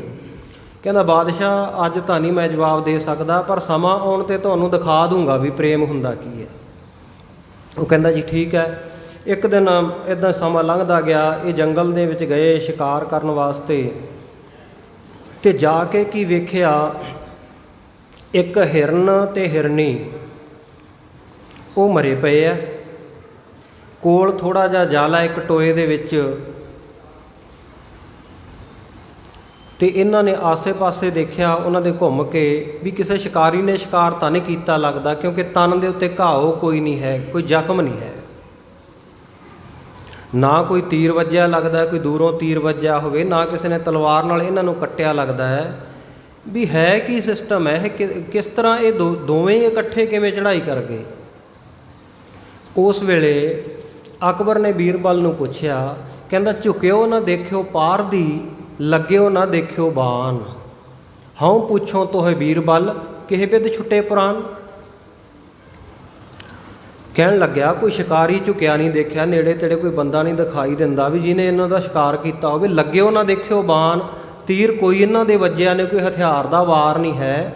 ਝੁਕਿਓ ਨਾ ਦੇਖਿਓ ਪਾਰ ਦੀ, ਲੱਗਿਓ ਨਾ ਦੇਖਿਓ ਬਾਨ, ਹਉ ਪੁੱਛੋ ਤੋਹੇ ਬੀਰਬਲ ਕਿਹ ਬਿਦ ਛੁੱਟੇ ਪ੍ਰਾਣ। ਇਹਨਾਂ ਦੇ ਪ੍ਰਾਣ ਕਿਵੇਂ ਛੁੱਟ ਗਏ ਮੈਨੂੰ ਦੱਸ। ਉਸ ਵੇਲੇ ਬੀਰਬਲ ਬੜਾ ਸਿਆਣਾ ਇਹਨੂੰ ਮੰਨਿਆ ਗਿਆ। ਕਹਿੰਦੇ ਆਸੇ ਪਾਸੇ ਉਹਨੇ ਸਾਰਾ ਮਾਹੌਲ ਵੇਖਿਆ, ਸਾਰਾ ਵਾਕੂਆ ਦੇਖਣ ਤੋਂ ਬਾਅਦ ਉਹ ਇਸ ਨਤੀਜੇ 'ਤੇ ਪਹੁੰਚਿਆ, ਕਹਿੰਦਾ ਬਾਦਸ਼ਾਹ ਸਲਾਮਤ, ਤੁਸੀਂ ਇੱਕ ਦਿਨ ਮੈਨੂੰ ਸਵਾਲ ਕੀਤਾ ਸੀ ਵੀ ਪ੍ਰੇਮ ਕੀ ਹੈ। ਉਹ ਕਹਿੰਦਾ ਹਾਂ ਕੀਤਾ ਸੀ। ਤੇ ਕਹਿੰਦਾ ਮੈਂ ਕਿਹਾ ਸੀ ਵੀ ਤੁਹਾਨੂੰ ਜਵਾਬ ਬਾਅਦ ਵਿੱਚ ਦੇਵਾਂਗਾ। ਕਹਿੰਦਾ ਹਾਂ। ਕਹਿੰਦਾ ਅੱਜ ਉਹ ਸਵਾਲ ਦਾ ਜਵਾਬ ਉਸ ਸਵਾਲ ਦਾ ਜਵਾਬ ਦੇਣ ਦਾ ਵੇਲਾ ਆ ਗਿਆ। ਕਹਿੰਦੇ ਦੱਸ ਫਿਰ ਕੀ ਹੈ, ਪ੍ਰੇਮ ਕੀ ਹੈ, ਮੈਂ ਤੈਨੂੰ ਸਵਾਲ ਕੀਤਾ ਸੀ। ਕਹਿੰਦਾ ਬਾਦਸ਼ਾਹ ਸਲਾਮਤ, ਆ ਜਿਹੜੀਆਂ 2 ਡੈੱਡ ਬੋਡੀਆਂ ਪਈਆਂ ਨਾ ਜਾਨਵਰਾਂ ਦੀਆਂ, ਹਿਰਨ ਤੇ ਹਿਰਨੀ ਦੀਆਂ, ਇਹ ਸਰੀਰ ਪਏ ਆ, ਮਿਰਤਕ ਸਰੀਰ। ਕਹਿੰਦੇ ਬਸ ਇਉਂ ਸਮਝ ਲਾ ਵੀ ਇਹ ਪ੍ਰੇਮ ਪਿਆ। ਬੋਲੋ ਸਤਨਾਮ ਸ਼੍ਰੀ ਵਾਹਿਗੁਰੂ। ਉਹ ਕਹਿੰਦਾ ਕਿਵੇਂ? ਕਹਿੰਦਾ ਬਾਦਸ਼ਾਹ ਠੀਕ ਹੈ। ਕਹਿੰਦਾ ਤੁਹਾਡੀ ਗੱਲ, ਝੁਕਿਓ ਨਾ ਦੇਖਿਓ ਪਾਰ ਦੀ, ਲੱਗਿਓ ਨਾ ਦੇਖਿਓ ਬਾਣ। ਹਉ ਪੁੱਛੋ ਤੋਹੇ ਬੀਰਬਲ, ਕਿਹ ਬਿਦ ਛੁੱਟੇ ਪ੍ਰਾਨ। ਜਿਹੜਾ ਤੁਸੀਂ ਇਹ ਸਵਾਲ ਕੀਤਾ ਹੈ, ਕਹਿੰਦੇ ਤੁਹਾਡੇ ਸਵਾਲ ਦਾ ਜਵਾਬ ਇਹ ਆ ਬਾਦਸ਼ਾਹ, ਇਹ ਮਰੇ ਕਿਉਂ? ਮੈਂ ਤੁਹਾਨੂੰ ਦੱਸਦਾ। ਇਹਨਾਂ ਦੋਵਾਂ ਨੂੰ ਲੱਗੀ ਸੀ ਪਿਆਸ ਬਹੁਤ, ਬੜੇ ਪਿਆਸੇ ਸੀ। ਪਾਣੀ ਦੀ ਭਾਲ ਵਿੱਚ ਲੱਭਦਿਆਂ ਲਭਾਉਂਦਿਆਂ ਇਹ ਇੱਥੋਂ ਤੱਕ ਪਹੁੰਚੇ ਸੀ। ਪਰ ਆ ਜਿਹੜਾ ਟੋਏ ਵਿੱਚ ਥੋੜ੍ਹਾ ਜਿਹਾ ਪਾਣੀ ਖੜਾ ਨਾ, ਦੋਵਾਂ ਦੀ ਪਿਆਸ ਬੁਝਾਉਣ ਜੋਗਾ ਨਹੀਂ ਸੀ। ਇੱਕ ਦੇ ਪ੍ਰਾਣ ਤਾਂ ਬਚ ਸਕਦੇ ਸੀ ਪੀ ਕੇ, ਪਰ ਦੋਵਾਂ ਦੀ ਪਿਆਸ ਨਹੀਂ ਸੀ ਬੁਝ ਸਕਦੀ। ਕਹਿੰਦੇ ਬਾਦਸ਼ਾਹ ਸਲਾਮਤ, ਪਿਆਸੇ ਸਨ ਇਹ ਬਹੁਤ, ਪਰ ਪਿਆਰ ਸੀ ਇਹਨਾਂ ਦਾ ਆਪਸ ਵਿੱਚ ਉਸ ਤੋਂ ਵੀ ਕਿਤੇ ਜ਼ਿਆਦਾ। ਅਣਮਿਣਿਆ ਅਣਤੋਲੇ ਹੀ ਪਿਆਰ ਸੀ, ਪ੍ਰੇਮ ਸੀ ਇਹਨਾਂ ਦਾ ਆਪਸ ਵਿੱਚ। ਕਹਿੰਦੇ ਪਾਣੀ ਥੋੜ੍ਹਾ ਸੀ, ਪਿਆਰ ਇਹਨਾਂ ਵਿੱਚ ਬਹੁਤਾ ਸੀ। ਜਲ ਲੱਭਦੇ ਲੱਭਦੇ ਇੱਥੋਂ ਤੱਕ ਪਹੁੰਚ ਗਏ, ਪਰ ਇਹਨਾਂ 'ਚੋਂ ਪੀਤਾ ਕਿਸੇ ਨੇ ਨਹੀਂ। ਦੋਵੇਂ ਇੱਕ ਦੂਜੇ ਨੂੰ ਕਹਿੰਦੇ ਰਹੇ ਵੀ ਤੂੰ ਬਚ ਜਾ, ਤੂੰ ਪੀ ਲਾ। ਉਹ ਕਹਿੰਦਾ ਤੂੰ ਪੀ ਲੈ, ਤੂੰ ਪੀ ਕਹਿਤ ਹੀ ਤਜੇ ਦੋਹਨ ਕੇ ਪ੍ਰਾਨ। ਕਹਿੰਦੇ ਬਸ, ਕਹਿੰਦੇ ਪਾਣੀ ਥੋੜਾ ਨੇਹੋ ਘਣਾ, ਲੱਗੇ ਪ੍ਰੇਮ ਕੇ ਬਾਣ। ਤੂੰ ਪੀ ਕਹਿਤ ਹੀ ਛੁੱਟੇ ਦੋਹਨ ਕੇ ਪ੍ਰਾਨ। ਪਾਣੀ ਥੋੜਾ ਸੀ ਬਾਦਸ਼ਾਹ ਸਲਾਮਤ, ਨੇਹੋ ਇਹਨਾਂ ਦਾ ਬਹੁਤਾ ਘਣਾ ਸੀ, ਆਪਸ ਵਿੱਚ ਪਿਆਰ ਬਹੁਤਾ ਸੀ। ਪੀਤਾ ਕਿਸੇ ਨੇ ਨਹੀਂ, ਇੱਕ ਦੂਜੇ ਨੂੰ ਕਹਿੰਦੇ ਤੂੰ ਪੀ ਲੈ, ਬਸ ਇਉਂ ਹੀ ਪ੍ਰਾਣ ਛੱਡ ਗਏ। ਬਾਦਸ਼ਾਹ ਆ ਸਾਹਮਣੇ ਤੇਰੇ ਪ੍ਰੇਮ ਹੀ ਪਿਆ ਹੈ। ਇਹ ਆ ਪ੍ਰੇਮ ਦੀ ਉਦਾਹਰਨ, ਜਿੱਥੇ ਆਪਣਾ ਆਪਾ ਖਤਮ ਹੋ ਜਾਏ, ਆਪਣੇ ਪਿਆਰੇ ਵਾਸਤੇ ਸਮਰਪਿਤ ਹੋ ਜਾਏ। ਤੇ ਗੁਰੂ ਕੇ ਸਿੱਖਾ, ਕਦੇ ਤੇਰਾ ਵੀ ਪ੍ਰੇਮ ਗੁਰੂ ਚਰਨਾਂ ਦੇ ਨਾਲ ਇਸ ਤਰ੍ਹਾਂ ਬਣੇ, ਇਸ ਤਰ੍ਹਾਂ ਦਾ ਹੋਣਾ ਚਾਹੀਦਾ ਹੈ ਕਿ ਗੁਰੂ ਤੋਂ ਤੂੰ ਕੁਰਬਾਨ ਜਾਵੇਂ, ਗੁਰੂ ਤੋਂ ਤੂੰ ਸਦ ਬਲਹਾਰ ਜਾਵੇਂ। ਗੁਰੂ ਨੂੰ ਆਪਣਾ ਆਪਾ ਸਮਰਪਿਤ ਕਰ ਦੇ। ਤੇਰਾ ਆਪਣਾ ਕੁਝ ਨਾ ਰਹੇ। ਮੇਰਾ ਮੁਝ ਮੈਂ ਕਿਛ ਨਹੀਂ, ਜੋ ਕਿਛ ਹੈ ਸੋ ਤੇਰਾ, ਤੇਰਾ ਤੁਝ ਕੋ ਸੌਂਪ ਤੇ ਕਿਆ ਲਾਗੈ ਮੇਰਾ। ਇਹ ਭਾਵਨਾ ਮਨ ਦੇ ਵਿੱਚ ਸਾਡੇ ਬਣੇ। ਸੋ ਸਤਿਗੁਰ ਸੱਚੇ ਪਾਤਸ਼ਾਹ ਕਹਿੰਦੇ ਪ੍ਰੇਮ ਕਰੈ ਸਿਮਰੈ ਸਤਨਾਮ। ਪ੍ਰੇਮ ਦੇ ਨਾਲ ਗੁਰੂ ਕਾ ਸਿੱਖ ਸਤਨਾਮ ਵਾਹਿਗੁਰੂ ਦਾ ਜਾਪ ਕਰੇ, ਮੇਲ ਸਕਲ ਕੋ ਪ੍ਰੇਮ ਮਹਾਨੋ। ਸਤਿਗੁਰ ਸੱਚੇ ਪਾਤਸ਼ਾਹ ਜੀ ਕਹਿੰਦੇ ਭਾਈ, ਜਿਹੜਾ ਸੰਸਾਰ ਦੇ ਵਿੱਚ ਮੇਲ ਮਿਲਾਪ ਆ ਨਾ, ਇਹ ਪ੍ਰੇਮ ਦਾ ਕਰਕੇ ਹੀ ਹੈ। ਪ੍ਰੇਮ ਬਿਨਾ ਸਭ ਕੇਰ ਨਿਦਾਨੋ। ਤੇ ਜੇ ਪ੍ਰੇਮ ਨਹੀਂ ਹੈ ਤੇ ਕਹਿੰਦੇ ਸਭ ਕੇਰ ਨਿਦਾਨੋ, ਫਿਰ ਤਾਂ ਸਭ ਕਾਸੇ ਦਾ ਅੰਤ ਹੀ ਹੈ। ਪ੍ਰੇਮ ਤੋਂ ਬਿਨਾ ਕੀ ਹੈ? ਪ੍ਰੇਮ ਤੋਂ ਬਿਨਾ ਤਾਂ ਖਾਤਮਾ ਹੈ। ਸਵਈਆ ਜਾ ਤਨ ਪ੍ਰੇਮ ਪਵਾ ਸਭੈ ਸੁਖ। ਸਵਈਆ ਜਿਹੜਾ ਹੈਗਾ, ਇਹਦੀ ਚਾਲ ਦਾ ਥੋੜ੍ਹਾ ਜਿਹਾ ਫਰਕ ਹੁੰਦਾ ਦੋਹਰੇ ਨਾਲੋਂ, ਚੌਪਈ ਦੇ ਨਾਲੋਂ, ਕਿਉਂਕਿ ਵੱਖਰੀਆਂ ਵੰਨਗੀਆਂ ਕਵਿਰਾਜ ਭਾਈ ਸੰਤੋਖ ਸਿੰਘ ਜੀ ਨੇ ਸ਼੍ਰੀ ਗੁਰਪ੍ਰਤਾਪ ਸੂਰਜ ਗ੍ਰੰਥ ਦੇ ਵਿੱਚ ਵਰਤੀਆਂ। ਸੋ ਅੱਗੇ ਸਵਈਏ ਦੇ ਵਿੱਚ ਲਿਖਦੇ ਨੇ, ਕਹਿੰਦੇ ਜਾ ਤਨ ਪ੍ਰੇਮ ਪ੍ਰਵਾਹ ਬਹੈ, ਸੁਖ ਸੋ ਨਰ ਪਾਵਨ ਵੇਦ ਉਚਾਰੈ। ਕਹਿੰਦੇ ਜਿਹੜੇ ਤਨ ਦੇ ਵਿੱਚ, ਜਿਹੜੇ ਸਰੀਰ ਦੇ ਵਿੱਚ ਪ੍ਰੇਮ ਦਾ ਪ੍ਰਵਾਹ ਚੱਲਦਾ ਹੈ, ਪ੍ਰੇਮ ਸਦਾ ਹੀ ਵਹਿੰਦਾ ਰਹਿੰਦਾ ਹੈ। ਸੋ ਸਤਿਗੁਰ ਸੱਚੇ ਪਾਤਸ਼ਾਹ ਅੱਗੇ ਦੱਸਦੇ ਹਨ, ਕੰਚਨ ਕਛਪ ਪ੍ਰੇਮ ਬਿਨਾ ਖੈ, ਨਰ ਹਰ ਸੁਤਿਤ ਕੇ ਬਹੁ ਧਾਰੈ। ਕਹਿੰਦੇ ਸੋ ਨਰ ਪਾਵਨ ਵੇਦ ਉਚਾਰੈ। ਕਹਿੰਦੇ ਜਿਹਦੇ ਮਨ ਦੇ ਵਿੱਚ ਪ੍ਰੇਮ ਦਾ ਪ੍ਰਵਾਹ ਵਹਿੰਦਾ ਰਹਿੰਦਾ ਨਾ, ਤੇ ਉਹ ਮਨੁੱਖ ਪਵਿੱਤਰ ਹੈ। ਜਿਹਦੇ ਮਨ ਵਿੱਚ ਈਰਖਾ, ਉਹ ਪਵਿੱਤਰ ਕਿਵੇਂ ਹੋ ਜਾਏਗਾ? ਜਿਹਦੇ ਮਨ ਵਿੱਚ ਪ੍ਰੇਮ, ਉਹੀ ਪਵਿੱਤਰ ਹੋਵੇਗਾ ਨਾ। ਸਤਿਗੁਰ ਸੱਚੇ ਪਾਤਸ਼ਾਹ ਕਹਿੰਦੇ ਸੋ ਨਰ ਸੁਖੀ ਵੀ ਰਹਿੰਦਾ, ਕਹਿੰਦੇ ਉਹ, ਤੇ ਪਵਿੱਤਰ ਵੀ ਹੈ। ਤੇ ਇਉਂ ਪਾਵਨ ਵੇਦ ਉਚਾਰੈ। ਜਿਹੜੇ ਪਾਵਨ ਧਾਰਮਿਕ ਪੁਸਤਕਾਂ ਨਾ, ਧਰਮ ਗ੍ਰੰਥ ਹੈ, ਉਹ ਇਹ ਗੱਲ ਕਹਿੰਦੇ ਆ ਕਿ ਪ੍ਰੇਮ ਵਾਲਾ ਮਨੁੱਖ ਹਮੇਸ਼ਾ ਪਵਿੱਤਰ ਹੁੰਦਾ ਹੈ।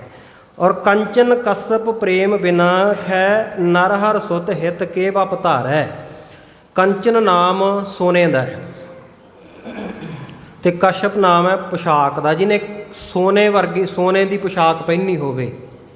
ਕੰਚਨ ਦਾ ਅਰਥ ਜਿਹੜਾ ਵਿਦਵਾਨ ਹਿਰਨ ਵੀ ਕਰਦੇ ਆ, ਕਿਉਂਕਿ ਸੋਨੇ ਦਾ ਹਿਰਨ ਜਿਹੜਾ ਉਹ ਰਾਵਣ ਨੇ ਬਣਾ ਕੇ ਤੇ ਉਹ ਭੁਲੇਖਾ ਜਿਹਾ ਪਾਇਆ ਸੀ। ਤੇ ਸੀਤਾ ਨੇ ਫਿਰ ਜਿੱਦ ਕੀਤੀ ਸੀ, ਰਾਮ ਚੰਦਰ ਜੀ ਨੂੰ ਕਿਹਾ ਸੀ ਕਿ ਮੈਨੂੰ ਇਹ ਸੋਨੇ ਦਾ ਹਿਰਨ ਚਾਹੀਦਾ, ਲੈ ਕੇ ਆਓ, ਜਦੋਂ ਅਪਹਰਨ ਹੁੰਦਾ ਸੀਤਾ ਦਾ। ਸੋ ਇਸ ਕਰਕੇ ਕੰਚਨ ਨੂੰ ਹਿਰਨ ਵੀ ਕਿਹਾ ਜਾਂਦਾ ਹੈ। ਤੇ ਹਿਰਨ ਕਸ਼ਪ ਇਹ ਇੱਕ ਦੈਤਾਂ ਦੇ ਵਿੱਚ ਹੋਇਆ ਹਿਰਨ ਕਸ਼ਪ, ਜਿਹਨੂੰ ਹਰਨਾਕਸ਼ ਦਾ ਭਰਾ ਮੰਨਦੇ ਨੇ ਧਰਮ ਗ੍ਰੰਥ। ਸੋ ਹਿਰਨ ਕਸ਼ਪ ਸੀ ਜਿਹੜਾ, ਕਹਿੰਦੇ ਹਿਰਨ ਕਸ਼ਪ ਜਿਹੜਾ ਉਹ ਪ੍ਰੇਮ ਤੋਂ ਖਾਲੀ ਸੀ, ਪ੍ਰੇਮ ਬਿਨਾਂ ਖਾਲੀ ਸੀ ਤੇ ਖੈ ਨਾਸ਼ ਹੋ ਗਿਆ। ਪ੍ਰੇਮ ਤੋਂ ਬਿਨਾਂ ਹੀ ਉਹਦਾ ਸਰੀਰ, ਉਹਦਾ ਤਨ ਨਾਸ਼ ਹੋ ਗਿਆ, ਇਹ ਸੰਸਾਰ ਤੋਂ ਜਾਂਦਾ ਰਿਹਾ। ਔਰ ਨਰ ਹਰ ਸੁੱਤ ਹਿਤ ਕੇ ਵਪ ਧਾਰੈ, ਕਹਿੰਦੇ ਫਿਰ ਨਰ ਹਰ ਜਿਹੜਾ ਨਰ ਸਿੰਘ ਸੀ, ਹਰੀ ਦਾ, ਵਿਸ਼ਨੂੰ ਦਾ ਚੌਥਾ ਅਵਤਾਰ ਮੰਨਿਆ ਜਾਂਦਾ ਧਰਮ ਗ੍ਰੰਥਾਂ ਵਿੱਚ ਇਹਨੂੰ। ਕਹਿੰਦੇ ਫਿਰ ਜਿਹੜਾ ਨਰ ਹਰ ਨਰਸਿੰਘ ਰੂਪ ਹੋ ਕੇ ਪਰਮਾਤਮਾ ਪ੍ਰਗਟ ਹੋਇਆ, ਸੁੱਤ ਕੇ ਹਿਤ, ਇਹਦੇ ਪੁੱਤਰ ਦੇ ਹਿਤ ਵਾਸਤੇ, ਇਹਦੇ ਪੁੱਤਰ ਦੇ ਪ੍ਰੇਮ ਦੇ ਵਿੱਚ, ਕਿਉਂਕਿ ਉਹ ਪ੍ਰੇਮ ਕਰਦਾ ਸੀ। ਵਪ ਧਾਰੈ, ਇਹ ਨਰਸਿੰਘ ਸਰੂਪ ਉਸ ਪਾਰਬ੍ਰਹਮ ਪਰਮੇਸ਼ਰ ਨੂੰ ਧਾਰਨਾ ਪਿਆ, ਵਿਸ਼ਨੂੰ ਨੂੰ ਅਵਤਾਰ ਧਾਰਨਾ ਪਿਆ। ਫਿਰ ਉਹਨੇ ਇਹਦੇ ਪ੍ਰੇਮ ਵਿੱਚ ਆ ਕੇ ਰੱਖਿਆ ਕੀਤੀ ਪ੍ਰਹਲਾਦ ਦੇ, ਤੇ ਉਹਦੇ ਪਿਤਾ ਨੂੰ। ਹੁਣ ਇੱਥੇ ਸ਼ਬਦ ਜਿਹੜਾ ਪਹਿਲਾ ਕੰਚਨ ਕਸ਼ਪ ਆਇਆ, ਹਿਰਨ ਕਸ਼ਪ, ਪੁਰਾਤਨ ਜਿਹੜੇ ਪੁਰਾਣਾਂ ਦੇ ਵਿੱਚ ਤੇ ਮਹਾਭਾਰਤ ਦੇ ਵਿੱਚ ਮੰਨਿਆ ਗਿਆ ਹੈ ਕਿ ਹਿਰਨ ਕਸ਼ਪ ਦਾ ਜਿਹੜਾ ਪੁੱਤਰ ਪ੍ਰਹਲਾਦ ਸੀ। ਪਰ ਗੁਰਬਾਣੀ ਮੰਨਦੀ ਹੈ ਜਿਹੜੀ ਗੱਲ ਨੂੰ, ਉਹਦੇ ਵਿੱਚ ਹਰਨਾਕਸ਼ ਨੂੰ ਉਹਦਾ ਪਿਤਾ ਮੰਨਿਆ ਗਿਆ ਕਿ ਹਰਨਾਕਸ਼ ਦਾ ਪੁੱਤਰ ਸੀ ਇਹ ਜਿਹੜਾ ਹਰ ਜੁਗ ਜੁਗ ਭਗਤ ਉਪਾਇਆ ਵਾਲਾ ਆਪਾਂ ਸ਼ਬਦ ਪੜ੍ਹਦੇ ਹਾਂ। ਹਰ ਜੁਗ ਜੁਗ ਭਗਤ ਉਪਾਇਆ, ਪੈਜ ਰੱਖਦਾ ਆਇਆ ਰਾਮ ਰਾਜੇ, ਹਰਨਾਕਸ਼ ਦੁਸ਼ਟ ਹਰ ਮਾਰਿਆ, ਪ੍ਰਹਲਾਦ ਤਰਾਇਆ। ਸੋ ਕਿਉਂਕਿ ਪੁਰਾਣਾਂ ਦੇ ਵਿੱਚ ਬਹੁਤ ਕੁਝ ਰਲਾ ਹੋਇਆ, ਬੜੀ ਮਿਲਾਵਟ ਹੋਈ ਹੈ। ਸੋ ਸਾਰੇ ਉਹਨਾਂ ਦੇ ਪੁਰਾਣਾਂ ਦੇ ਵੀ ਆਪਸ ਦੇ ਵਿੱਚ ਜਿਹੜੇ ਉਲੇਖ ਮਿਲਦੇ ਨਹੀਂ, ਇੱਕ ਦੂਜੇ ਦੇ ਨਾਲ ਜਿਹੜੇ ਕੰਟੈਂਟ ਮਿਲਦੇ ਨਹੀਂ ਹੈਗੇ। ਕਿਸੇ ਨੇ ਹਿਰਨ ਕਸ਼ਪ ਨੂੰ ਉਹਦਾ ਪਿਓ ਮੰਨਿਆ ਪ੍ਰਹਲਾਦ ਦਾ, ਕਿਸੇ ਨੇ ਹਰਨਾਕਸ਼ ਨੂੰ ਮੰਨਿਆ। ਪਰ ਆਪਾਂ ਕਿਉਂਕਿ ਗੁਰਮਤਿ ਦੇ ਧਾਰਨੀ, ਜੋ ਗੁਰੂ ਸਾਹਿਬ ਨੇ ਕਹਿ ਦਿੱਤਾ ਆਪਾਂ ਉਹੀ ਮੰਨਣਾ। ਗੁਰਬਾਣੀ ਦੇ ਵਿੱਚ ਗੁਰੂ ਅਮਰਦਾਸ ਸਾਹਿਬ ਮਹਾਰਾਜ ਨੇ ਵੀ ਇਹ ਸਾਰੀ ਸਾਖੀ ਲਿਖੀ ਹੈ ਇੱਕ ਸ਼ਬਦ ਦੇ ਵਿੱਚ, ਭੈਰੋ ਰਾਗ ਦੇ ਵਿੱਚ। ਸੋ ਉੱਥੇ ਵੀ ਸਤਿਗੁਰ ਸੱਚੇ ਪਾਤਸ਼ਾਹ ਨੇ ਇਹੀ ਲਿਖਿਆ ਕਿ ਹਰਨਾਕਸ਼ ਉਹਦਾ ਪਿਤਾ ਸੀ ਪ੍ਰਹਲਾਦ ਦਾ, ਤੇ ਉਹਨੇ ਸੰਡੇ ਅਮਰਕੇ ਕੋਲੇ ਉਹਨੂੰ ਪੜ੍ਹਨੇ ਪਾਇਆ। ਉਹ ਰਾਮ ਦਾ ਨਾਮ ਜਪਦਾ ਸੀ, ਪਰ ਉਹ ਹਰਨਾਕਸ਼ ਜਿਹੜਾ ਸੀ ਉਹ ਬਰਦਾਸ਼ਤ ਨਹੀਂ ਸੀ ਕਰਦਾ ਇਹ ਗੱਲ, ਕਿਉਂਕਿ ਉਹਨੇ ਆਰਾਧਨਾ ਕਰਕੇ ਇਹ ਵਰ ਪ੍ਰਾਪਤ ਕੀਤਾ ਹੋਇਆ ਸੀ ਕਿ ਮੈਂ ਨਾ ਦਿਨੇ ਮਰਾਂ, ਨਾ ਰਾਤ ਨੂੰ ਮਰਾਂ, ਨਾ ਅੰਦਰ ਮਰਾਂ, ਨਾ ਬਾਹਰ ਮਰਾਂ, ਨਾ ਮੈਨੂੰ ਕੋਈ ਮਨੁੱਖ ਮਾਰ ਸਕੇ, ਨਾ ਕੋਈ ਜਾਨਵਰ ਮਾਰ ਸਕੇ, ਨਾ ਕੋਈ ਗੰਧਰਵ, ਨਾ ਕੋਈ ਦੈਤ ਮਾਰ ਸਕੇ, ਦੇਵਤਾ ਮਾਰ ਸਕੇ। ਇਸ ਤਰ੍ਹਾਂ ਦੇ ਉਹਨੇ, ਨਾ ਮੈਂ ਕਿਸੇ ਹਥਿਆਰ ਨਾਲ ਮਰਾਂ, ਤੇ ਨਾ ਮੈਨੂੰ ਕੋਈ ਕੁਦਰਤੀ ਮੌਤ ਆਵੇ, ਨਾ ਕੋਈ ਬਿਮਾਰੀ ਨਾਲ ਮਰਾਂ, ਇਤਿਆਦਿਕ ਬਹੁਤ ਸਾਰੇ ਹਰਨਾਕਸ਼ ਨੇ ਵਰ ਪ੍ਰਾਪਤ ਕੀਤੇ ਹੋਏ ਸਨ। ਪਰ ਪ੍ਰੇਮ ਤੋਂ ਹਿਰਦਾ ਸਖਣਾ ਸੀ, ਵਾਹਿਗੁਰੂ ਨਾਲ ਪ੍ਰੇਮ ਨਹੀਂ ਸੀ। ਉਹ ਤਾਂ ਹਰ ਇੱਕ ਨੂੰ ਇਹੀ ਕਹਿੰਦਾ ਸੀ ਮੈਂ ਹੀ ਰੱਬ ਹੈ, ਮੇਰਾ ਹੀ ਨਾਮ ਜਪੋ, ਰਾਮ ਦਾ ਨਾਮ ਨਾ ਜਪੋ। ਜਲੇ ਹਰਨਾਕਸ਼, ਥਲੇ ਹਰਨਾਕਸ਼, ਈਬੈ ਹਰਨਾਕਸ਼, ਉਬੈ ਹਰਨਾਕਸ਼, ਆਪਣਾ ਹੀ ਨਾਮ ਜਪਾਉਂਦਾ ਸੀ। ਔਰ ਜਪਾਉਂਦਾ ਵੀ ਜ਼ੋਰ ਦੇ ਨਾਲ ਸੀ, ਕਿਉਂਕਿ ਉਸ ਵੇਲੇ ਦਾ ਰਾਜਾ ਵੀ ਸੀ। ਤੇ ਆਮ ਗੁਰਮੁਖ ਪਿਆਰਿਓ, ਮੇਰੇ ਮਨ ਵਿੱਚ ਕਈ ਵਾਰ ਵਿਚਾਰ ਆਉਂਦਾ ਹੁੰਦਾ ਹੈ ਕਿ ਪਿਛਲੇ ਸਮੇਂ ਜਿੰਨੇ ਕੋਈ ਵੱਡੇ ਵੱਡੇ ਭਗਤ ਵੀ ਹੋਏ ਆ ਨਾ, ਉਹ ਤਕਰੀਬਨ ਹੀ ਵੱਡੇ ਘਰਾਣਿਆਂ ਦੇ ਵਿੱਚ ਹੁੰਦੇ ਰਹੇ ਆ, ਰਾਜਿਆਂ ਦੇ ਵਿੱਚ ਹੁੰਦੇ ਰਹੇ ਆ। ਤੇ ਮੈਂ ਸੋਚਦਾ ਹੁੰਦਾ ਕਈ ਵਾਰ ਵੀ ਕੀ ਜਿਹੜੇ ਹੋਰ ਬਾਕੀ ਦੇ ਲੋਕ ਸੀ ਉਹ ਭਗਤੀ ਨਹੀਂ ਕਰਦੇ ਹੋਣੇ, ਤੇ ਜਾਂ ਉਹਨਾਂ ਨੂੰ ਉੱਭਰਨ ਹੀ ਨਹੀਂ ਦਿੱਤਾ ਗਿਆ ਸਮਾਜ ਦੇ ਵਿੱਚ। ਸਿਰਫ ਜਿਹੜੇ ਕੁਝ ਕੁ ਪੂੰਜੀਪਤੀਆਂ ਦਾ ਕਬਜ਼ਾ ਸੀ ਉਹੀ ਆਪੋ ਆਪਣੇ ਭਗਤਾਂ ਨੂੰ ਪ੍ਰਮੋਟ ਕਰਦੇ ਰਹੇ ਹੈ, ਉਹੀ ਆਪੋ ਆਪਣੇ ਜਿਹੜੇ ਰਾਜੇ ਹੁੰਦੇ ਸੀ ਉਹਨਾਂ ਨੂੰ ਭਗਤ ਬਣਾ ਕੇ ਉਹਨਾਂ ਦੀ ਮਹਿਮਾ ਗਾਇਨ ਕਰਦੇ, ਪੇਸ਼ ਕਰਦੇ ਰਹੇ ਹੈ। ਇਹ ਹੁੰਦਾ ਹੈ ਸਮਾਜ ਦੇ ਵਿੱਚ ਗੁਰਮੁਖ ਪਿਆਰਿਓ। ਜਿਵੇਂ ਅੱਜ ਆਪਣੇ ਸਿੱਖ ਧਰਮ ਦੇ ਵਿੱਚ ਵੀ ਬੜੇ ਇਹ ਦੁੱਖ ਦੇ ਨਾਲ ਕਹਿਣੀ ਪੈਂਦੀ ਹੈ ਗੱਲ, ਇੱਦਾਂ ਦਾ ਇਹ ਚੱਲ ਪਿਆ ਵਰਤਾਰਾ ਜਾ ਵੀ ਜੇ ਨਾ ਕੋਈ ਬਚਪਨ ਤੋਂ ਗੁਰਸਿੱਖੀ ਦੇ ਨਾਲ ਜੁੜਿਆ ਹੋਇਆ, ਪ੍ਰਣਾਇਆ ਹੋਇਆ ਗੁਰਸਿੱਖੀ ਨੂੰ, ਬੜਾ ਸਤਿਗੁਰ ਸੱਚੇ ਪਾਤਸ਼ਾਹ ਦੇ ਸ਼ਰਧਾ ਰੱਖਦਾ ਹੈ, ਉਹਨੇ ਬੜੀ ਮਿਹਨਤ ਵੀ ਕੀਤੀ ਹੋਵੇ, ਮਸ਼ੱਕਤ ਕੀਤੀ ਹੋਵੇ, ਤੇ ਉਹ ਕਿਸੇ ਵੱਡੀ ਪਦਵੀ 'ਤੇ ਪਹੁੰਚ ਜੇ। ਉਦਾਹਰਨ ਲੈ ਲਓ ਭਾਈ ਨਿਰਮਲ ਸਿੰਘ ਜੀ ਹਜ਼ੂਰੀ ਰਾਗੀ ਸਾਹਿਬ ਦੀ। ਪਿਛਲੇ ਸਾਲ ਜਿਹੜੇ ਇਸ ਲੋਕ ਤੋਂ ਪਰਲੋਕ ਚਲਾਣਾ ਕਰ ਗਏ, ਅਕਾਲ ਪੁਰਖ ਵਾਹਿਗੁਰੂ ਦੇ ਚਰਨਾਂ ਵਿੱਚ ਉਹ ਗੁਰੂ ਕਾ ਸਿੱਖ ਭਲੋ ਭਲੋ ਰ ਕੀਰਤਨੀਆਂ ਜਾਪ ਰਾਜਿਆ। ਕਿਉਂਕਿ ਗੁਰਮੁਖ ਪਿਆਰਿਓ, ਉਹ ਇੱਕ ਆਮ ਪਰਿਵਾਰ ਦੇ ਵਿੱਚੋਂ, ਮਜ਼ਦੂਰ ਪਰਿਵਾਰ ਦੇ ਵਿੱਚੋਂ ਇੰਨੀ ਵੱਡੀ ਪਦਵੀ 'ਤੇ ਪਹੁੰਚੇ ਸੀ। ਪਦਮ ਸ਼੍ਰੀ ਦਾ ਪੁਰਸਕਾਰ ਵੀ ਉਹਨਾਂ ਨੂੰ ਮਿਲਿਆ। ਪਰ ਅੰਤਮ ਸਮੇਂ ਉਹਨਾਂ ਦੇ ਸਰੀਰ ਦੇ ਨਾਲ ਕੀ ਕੀਤਾ ਗਿਆ, ਕੀ ਬੀਤੀ, ਉਹ ਆਪਾਂ ਨੂੰ ਸਾਰਿਆਂ ਨੇ ਪੜ੍ਹਿਆ ਸੁਣਿਆ, ਕੋਈ ਬਹੁਤੇ ਵਿਸਥਾਰ ਦੀ ਲੋੜ ਨਹੀਂ। ਮੈਂ ਜਿਹੜੀ ਬੇਨਤੀ ਕਰ ਰਿਹਾ ਸੀ ਵੀ ਇੱਕ ਬੰਦਾ ਤਾਂ ਹੈ ਜਿਹੜਾ ਬਚਪਨ ਤੋਂ ਜੁੜਿਆ ਹੋਇਆ, ਬਚਪਨ ਤੋਂ ਉਹਨੇ ਆਪ ਸਮਰਪਣ ਕਰ ਦਿੱਤਾ ਗੁਰੂ ਘਰ ਨੂੰ, ਉਹਨੇ ਬਹੁਤ ਮਿਹਨਤ ਕੀਤੀ, ਪਰ ਆਪਾਂ ਉਹਦਾ ਮੁੱਲ ਕੀ ਪਾਇਆ। ਅਤੇ ਦੂਜੇ ਪਾਸੇ ਜੇਕਰ ਕੋਈ ਨਸ਼ੇੜੀ ਬੰਦਾ ਜਾਂ ਕੋਈ ਚੋਰੀਆਂ ਡਾਕੇ ਕਰਨ ਵਾਲਾ ਬੰਦਾ, ਕੋਈ ਜ਼ਮੀਨਾਂ 'ਤੇ ਕਬਜ਼ੇ ਕਰਨ ਵਾਲਾ ਬੰਦਾ, ਕੋਈ ਇੱਦਾਂ ਦਾ, ਜਾਂ ਕੋਈ ਮੰਨ ਲਓ ਕਿਸੇ ਹੋਰ ਧਰਮ ਦੇ ਵਿੱਚੋਂ ਕਿਸੇ ਹੋਰ ਧਰਮ ਨੂੰ ਮੰਨਣ ਵਾਲਾ ਗੁਰਸਿੱਖੀ ਵਿੱਚ ਸ਼ਾਮਲ ਹੋਵੇ ਨਾ, ਅਤੇ ਆਪਾਂ ਲੋਕ ਉਹਦੀ ਬੱਲੇ ਬੱਲੇ ਬਹੁਤ ਕਰਦੇ ਆ, ਉਹਨੂੰ ਮਿੰਟੋ ਮਿੰਟੀ ਚੱਕ ਕੇ ਹੀਰੋ ਬਣਾ ਦਿੰਦੇ ਆ। ਸਾਡਾ ਸਾਰਾ ਸੋਸ਼ਲ ਮੀਡੀਆ ਵੀ ਇਹਨਾਂ ਗੱਲਾਂ ਨਾਲ ਹੀ ਭਰਿਆ ਹੁੰਦਾ ਵੀ ਫਲਾਣਾ ਤਾਂ ਬੜਾ ਜੀ ਇੱਦਾਂ ਸਭ ਕੁਝ ਛੱਡ ਕੇ ਉਹ ਤਾਂ ਇੱਧਰਲੇ ਪਾਸੇ ਆਇਆ, ਉਹ ਤਾਂ ਬੜਾ ਮਹਾਨ ਹੈ। ਵੀ ਠੀਕ ਆ, ਉਹ ਮਹਾਨ ਹੋ ਸਕਦਾ, ਪਰ ਜਿਹੜਾ ਬਚਪਨ ਤੋਂ ਇੱਧਰ ਲੱਗਿਆ ਹੋਇਆ ਅਤੇ ਉਹਦੀ ਮਹਾਨਤਾ ਘੱਟ ਕਿਉਂ ਕਰਦੇ ਆ ਆਪਾਂ। ਇਹ ਗੁਰਮੁਖੋ ਸੱਚ ਹੈ, ਸੱਚਾਈ ਹੈ, ਇਹ ਵਾਸਤਵਿਕਤਾ ਨੂੰ ਆਪਾਂ ਨੂੰ ਮੰਨਣਾ ਪਏਗਾ, ਇਸ ਤਰ੍ਹਾਂ ਹੁੰਦਾ ਹੈ। ਸੋ ਇਸੇ ਪ੍ਰਕਾਰ ਜਿਹੜਾ ਇਹ ਰਾਜਾ ਸੀ, ਅਤੇ ਰਾਜੇ ਆਪੋ ਆਪਣਾ ਧਰਮ ਮਨਾਉਂਦੇ ਹੀ ਆ। ਹਰਨਾਕਸ਼ ਸੀ ਨਾ ਜਿਹੜਾ, ਉਹ ਕਹਿੰਦਾ ਮੇਰਾ ਨਾਮ ਜਪੋ, ਪਰ ਦਿਲ ਦੇ ਵਿੱਚ ਵਾਹਿਗੁਰੂ ਪ੍ਰਤੀ ਪ੍ਰੇਮ ਨਹੀਂ ਸੀ, ਪ੍ਰਜਾ ਦੇ ਉੱਤੇ ਜ਼ੁਲਮ ਕਰਦਾ ਸੀ। ਰਾਮ ਦਾ ਨਾਮ ਲੈਣ ਵਾਲਿਆਂ ਦੇ ਉੱਤੇ ਇਹਨੇ ਪ੍ਰਹਲਾਦ ਦੇ ਉੱਤੇ ਬੜੇ ਪ੍ਰਹਾਰ ਕੀਤੇ, ਬੜੇ ਵਾਰ ਕੀਤੇ, ਇਹਨੂੰ ਮਾਰਨ ਦਾ ਬੜਾ ਯਤਨ ਕੀਤਾ। ਅਤੇ ਅੰਤਮ ਸਮੇਂ ਸਤਿਗੁਰ ਸੱਚੇ ਪਾਤਸ਼ਾਹ ਜੋ ਇੱਥੇ ਕਹਿ ਰਹੇ ਆ, ਕਹਿੰਦੇ ਪ੍ਰੇਮ ਤੋਂ ਬਿਨਾਂ ਫਿਰ ਉਹ ਖਾਲੀ ਚਲਿਆ ਗਿਆ, ਕਿਉਂਕਿ ਨਰ ਸਿੰਘ ਰੂਪ ਹੋ ਕੇ ਪਰਮੇਸ਼ਰ ਨੂੰ ਅਵਤਾਰ ਧਾਰਨਾ ਪਿਆ, ਅੱਧਾ ਮਨੁੱਖ ਔਰ ਅੱਧਾ ਜਾਨਵਰ, ਸ਼ੇਰ ਅੱਧਾ। ਸੋ ਉਹ ਸ਼ਰਤਾਂ ਵੀ ਪੂਰੀਆਂ ਕੀਤੀਆਂ, ਨਾ ਦਿਨ ਸੀ ਨਾ ਰਾਤ ਸੀ, ਸੰਧਿਆ ਦਾ ਵੇਲਾ ਸੀ ਜਿਸ ਵੇਲੇ ਹਰਨਾਕਸ਼ ਨੂੰ ਮਾਰਿਆ, ਅਤੇ ਨਾ ਉਹ ਮਨੁੱਖ ਸੀ ਨਾ ਜਾਨਵਰ ਸੀ, ਦੋਵਾਂ ਦਾ ਵਿਚਕਾਰਲਾ ਜਿਹਾ ਮੇਲ ਸੀ, ਉਹ ਸ਼ਰਤ ਵੀ ਪੂਰੀ ਕਰ ਦਿੱਤੀ। ਕਿਉਂਕਿ ਮਨੁੱਖ ਜਿੰਨਾ ਮਰਜ਼ੀ ਚਲਾਕ ਹੋਵੇ, ਮੌਤ ਤੋਂ ਤਾਂ ਨਹੀਂ ਬਚ ਸਕਦਾ ਨਾ। ਸਹਿਸ ਸਿਆਣਪਾ ਲੱਖ ਹੋਏ ਤਾਂ ਇੱਕ ਨਾ ਚੱਲੈ ਨਾਲ, ਮੌਤ ਨੇ ਕਿੱਥੇ ਛੱਡਣਾ। ਸਿਆਣਪਾਂ ਅਕਾਲ ਪੁਰਖ ਵਾਹਿਗੁਰੂ ਦੇ ਸਾਹਮਣੇ ਕਿੱਥੇ ਚੱਲਦੀਆਂ। ਸੋ ਉਹਦੀਆਂ ਸਾਰੀਆਂ ਸ਼ਰਤਾਂ ਵੀ ਪੂਰੀਆਂ ਕੀਤੀਆਂ। ਨਾ ਹਥਿਆਰ ਨਾਲ ਮਾਰਿਆ, ਸਤਿਗੁਰੂ ਦੀ ਬਾਣੀ ਕਹਿੰਦੀ ਹੈ ਹਰਨਾਕਸ਼ ਫਾਰੇ ਕਰ ਆਜ, ਕਰ ਨਾਮ ਹੈ ਹੱਥਾਂ ਦਾ ਅਤੇ ਆਜ ਨਾਮ ਹੈ ਨਹੁੰਆਂ ਦਾ। ਹੱਥਾਂ ਦੀਆਂ ਨੌਂਦਰਾਂ ਦੇ ਨਾਲ ਉਹਦਾ ਪੇਟ ਪਾੜ ਕੇ ਅਤੇ ਉਹਨੂੰ ਮਾਰ ਦਿੱਤਾ ਸੀ, ਹਰਨਾਕਸ਼ ਦਾ ਅੰਤ ਕਰ ਦਿੱਤਾ ਸੀ। ਸੋ ਉਹਦਾ ਜਿਹੜਾ ਸੁੱਤ ਸੀ, ਪੁੱਤਰ ਸੀ ਪ੍ਰਹਲਾਦ, ਉਹਦੇ ਹਿੱਤ ਦੇ ਵਿੱਚ ਉਹਦੀ ਰੱਖਿਆ ਦੇ ਵਾਸਤੇ ਪਰਮੇਸ਼ਰ ਨੇ ਇਉਂ ਪ੍ਰੇਮ ਕਰਕੇ ਹੀ ਸਰੂਪ ਧਾਰਨ ਕੀਤਾ ਨਰ ਸਿੰਘ ਦਾ। ਸਿੱਧ 18 ਜਾਏ ਅਧੀਨ ਹੈ, ਸਹੰਸਰ ਪੁਜਾ ਦੇ ਸੂਣ ਬਿਡਾਰੇ। ਕਹਿੰਦੇ ਇਸੇ ਪ੍ਰਕਾਰ ਜਿਹੜਾ ਕਹਿੰਦੇ ਇੱਕ ਸਹੰਸਰ ਬਾਹੂ ਹੋਇਆ, ਜਿਹੜਾ ਮੰਨਿਆ ਜਾਂਦਾ ਕਿ ਉਹਦੇ 1000 ਬਾਹਾਂ ਸਨ।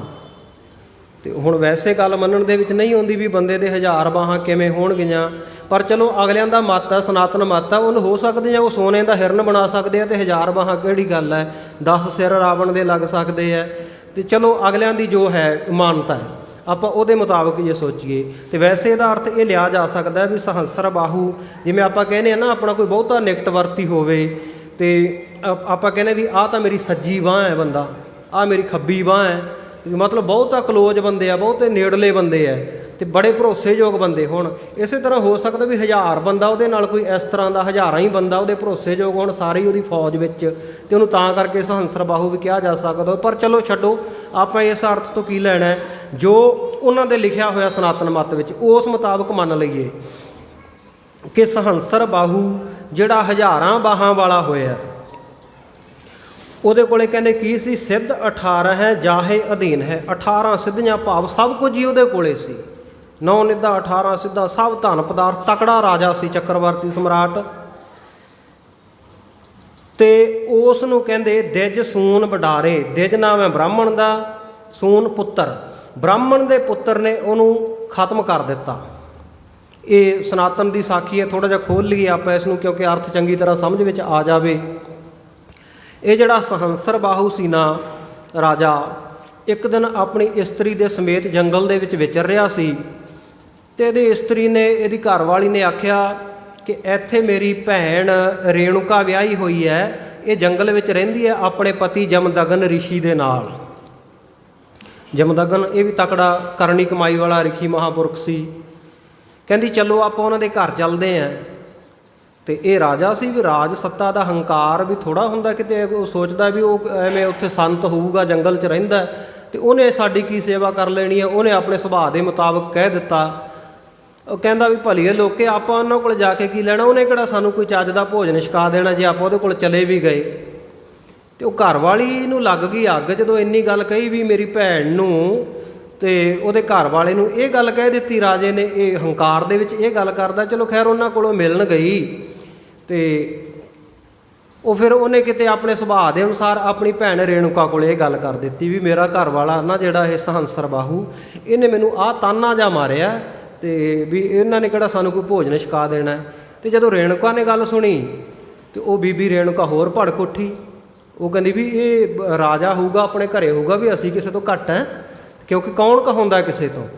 ਅਤੇ ਉਹਨੇ ਆਪਣੇ ਪਤੀ ਜਮਦਗਨੀ ਰਿਸ਼ੀ ਨੂੰ ਜਾ ਕੇ ਕਹਿੰਦੀ ਵੀ ਆਪਾਂ ਇੱਕ ਤਕੜਾ ਭੋਜ ਕਰਨਾ, ਭੰਡਾਰਾ ਲਾਉਣਾ ਅਤੇ ਉਹਦੇ ਵਿੱਚ ਆਪਾਂ ਆਮੰਤਰਿਤ ਕਰਨਾ, ਸੱਦਣਾ ਇਹਨੂੰ ਰਾਜੇ ਸਹੰਸਰ ਬਾਹੂ ਨੂੰ, ਇਹਦੀ ਪੂਰੀ ਫੌਜ ਦੇ ਸਮੇਤ ਇਹਨਾਂ ਨੂੰ ਨਿਉਂਦਾ ਦੇਣਾ। ਉਹ ਕਹਿੰਦਾ ਭਲੀਏ ਲੋਕੇ ਰਾਜੇ ਮਹਾਰਾਜੇ ਇੱਦਾਂ ਦੀਆਂ ਗੱਲਾਂ ਕਰਦੇ ਹੁੰਦੇ ਆ ਵੀ ਆਪਾਂ ਸਾਧੂ ਲੋਕ ਆ, ਆਪਾਂ ਨੂੰ ਇਹਦੇ ਨਾਲ ਕੀ ਮਤਲਬ ਹੈ ਇਹ ਗੱਲ ਦੇ ਨਾਲ, ਅਤੇ ਆਪਾਂ ਰਹਿਣ ਦਿਓ, ਕੋਈ ਨਹੀਂ, ਆਪਾਂ ਇੱਥੇ ਰੱਬ ਦਾ ਨਾਮ ਲੈਂਦੇ ਹਾਂ, ਠੀਕ ਹੈ। ਕਹਿੰਦੀ ਨਾ ਜੀ, ਮੇਰਾ ਤਾਂ ਨੱਕ ਨਹੀਂ ਰਹਿੰਦਾ ਜੇ ਤੁਸੀਂ ਬ੍ਰਹਮ ਭੋਜ ਨਹੀਂ ਕਰਦੇ, ਤਕੜਾ ਭੰਡਾਰਾ ਨਹੀਂ ਕਰਦੇ, ਕਿਉਂਕਿ ਗੁਰਮੁਖ ਪਿਆਰੇ ਦੁਨੀਆ ਦੇ ਵਿੱਚ ਨਾ ਬਹੁਤੇ ਕੰਮ ਅਸੀਂ ਨੱਕ ਰੱਖਣ ਵਾਸਤੇ ਹੀ ਕਰਦੇ ਹਾਂ।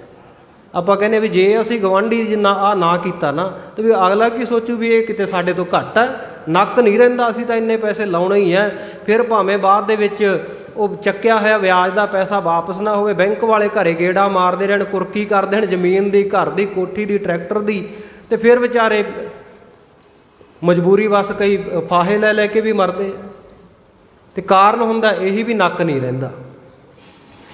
ਸੋ ਨੱਕ ਰੱਖਣ ਵਾਸਤੇ ਇਹ ਰੇਣੂਕਾ ਕਹਿੰਦੀ ਆਪਣੇ ਘਰ ਵਾਲੇ ਰਿਸ਼ੀ ਜਮਦਗਨੀ ਨੂੰ, ਕਹਿੰਦੀ ਨਾ ਜੀ, ਆਪਾਂ ਤਾਂ ਬ੍ਰਹਮ ਭੋਜ ਕਰਨਾ ਹੀ ਕਰਨਾ ਹੈ, ਅਤੇ ਉਹਨਾਂ ਨੂੰ ਨਿਉਂਦਾ ਦੇਣਾ ਅਤੇ ਉਹਨਾਂ ਨੂੰ ਦਿਖਾਉਣਾ ਵੀ ਅਸੀਂ ਵੀ ਕੁਝ ਹੈਗੇ ਹਾਂ। ਕਿਉਂਕਿ ਇਹਨੂੰ ਪਤਾ ਸੀ ਵੀ ਮੇਰਾ ਘਰ ਵਾਲਾ ਰਿਸ਼ੀ ਹੈ ਜਿਹੜਾ ਇਹ ਚੰਗੀ ਭਗਤੀ ਸ਼ਕਤੀ ਦਾ ਮਾਲਕ ਹੈ, ਇਹਦੇ ਵੱਸ ਵਿੱਚ ਸਭ ਕੁਝ ਹੈ, ਕਰ ਸਕਦਾ ਹੈ। ਤਾਂ ਉਹਨੇ ਕਿਹਾ ਵੀ ਚਲੋ ਠੀਕ ਹੈ, ਆਪਾਂ ਕਰ ਲੈਂਦੇ ਹਾਂ। ਅਤੇ ਇਹਨਾਂ ਨੂੰ ਨਿਉਂਦਾ ਦੇ ਦਿੱਤਾ ਗਿਆ ਜੀ, ਫਲਾਣੇ ਦਿਨ ਸਾਡੇ ਇੱਥੇ ਜੰਗਲ ਦੇ ਵਿੱਚ ਸਾਡੀ ਝੁੱਗੀ ਝੌਂਪੜੀ ਦੇ ਵਿੱਚ ਆਇਓ, ਸਾਡੀ ਕੁਟੀਆ ਦੇ ਵਿੱਚ, ਅਤੇ ਸਮੇਤ ਫੌਜਾਂ ਦੇ ਤੁਸੀਂ ਆਉਣਾ ਅਤੇ ਅਸੀਂ ਭੰਡਾਰਾ ਕਰਨਾ, ਲੰਗਰ ਲਾਉਣਾ ਤੁਹਾਡੇ ਵਾਸਤੇ। ਇਹ ਮਨ ਦੇ ਵਿੱਚ ਬੜਾ ਹੈਰਾਨ ਜਿਹਾ ਹੋਇਆ ਰਾਜਾ ਵੀ ਐਵੇਂ ਨੰਗ ਜਿਹਾ ਫਕੀਰ ਹੈ, ਵੀ ਇਹਨੇ ਕਿਹੜਾ ਉੱਥੇ ਬੁਲਾ ਕੇ ਕਿਤੇ ਐਵੇਂ ਮੇਰੀ ਬੇਇੱਜ਼ਤੀ ਨਾ ਕਰ। ਚੱਲ ਕੋਈ ਨਹੀਂ, ਕਹਿੰਦਾ ਵੀ ਬੇਇੱਜ਼ਤੀ ਤਾਂ ਉਹਦੀ ਹੋਣੀ ਆ ਉੱਥੇ, ਜੇ ਨਾ ਉਹਨੇ ਕੁਝ ਕਰਿਆ ਸੀ ਤਾਂ ਚਲੇ ਹੀ ਜਾਣਾ।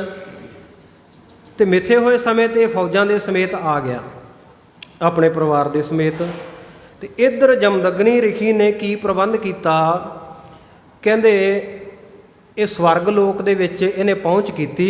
ਕਹਿੰਦਾ ਭਗਵਾਨ ਜੀ, ਹੁਣ ਆਹ ਬਿਪਤਾ ਆਣ ਪਈ ਆ ਤੁਹਾਡੇ ਭਗਤ ਦੇ ਉੱਤੇ, ਅਤੇ ਕਿਰਪਾ ਕਰੋ ਮੈਨੂੰ ਕਾਮ ਧੇਨ ਗਊ ਦੀ ਬਖਸ਼ਿਸ਼ ਕਰੋ, ਜਿਹਦੀ ਬਾਬਤ ਗੁਰਬਾਣੀ ਵਿੱਚ ਵੀ ਆਉਂਦਾ ਨਾ, ਇੱਛਾ ਪੂਰਕ ਸਰਬ ਸੁਖ ਦਾਤਾ ਹਰ, ਜਾ ਕੈ ਵਸ ਹੈ ਕਾਮ ਧੇਨਾ।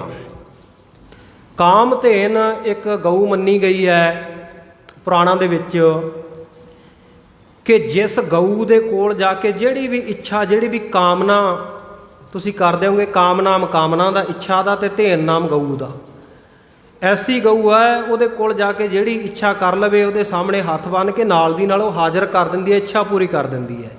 ਅਤੇ ਇਹਨੇ ਫਰਮਾਇਸ਼ ਦੇ ਉੱਤੇ ਉਹ ਕਾਮ ਧੇਨ ਗਊ ਮੰਗਾ ਲਈ, ਆਪਣੀ ਛੰਨ ਜੀ ਦੇ ਵਿੱਚ ਉੱਥੇ ਅੰਦਰ ਬੰਨ੍ਹ ਲਈ, ਅਤੇ ਬਾਹਰ ਭੋਜਨ ਵਰਤਣ ਲੱਗ ਪਿਆ। ਹੁਣ ਜਿਹੜੀ ਚੀਜ਼ ਦੀ ਲੋੜ ਸੀ ਆ ਕੇ ਬੇਨਤੀ ਕਰਦਿਆ ਕਰੇ, ਅਰਜ਼ ਕਰਦਿਆ ਕਰੇ, ਅਤੇ ਕਾਮ ਧੇਨ ਨਾਲ ਦੀ ਨਾਲ ਇੱਛਾ ਪੂਰੀ ਕਰੇਗੀ।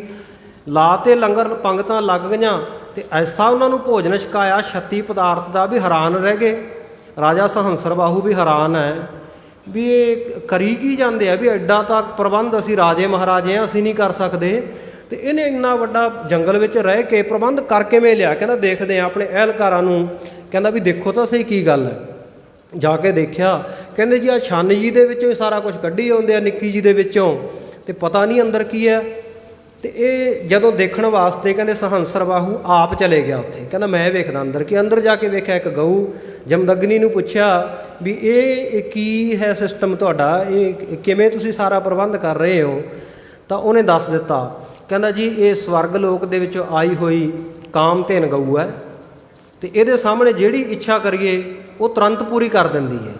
ਉਹ ਕਹਿੰਦਾ ਵਾਹ ਬਈ ਵਾਹ, ਇਹ ਤਾਂ ਗਊ ਬੜੇ ਕੰਮ ਦੀ ਹੈ।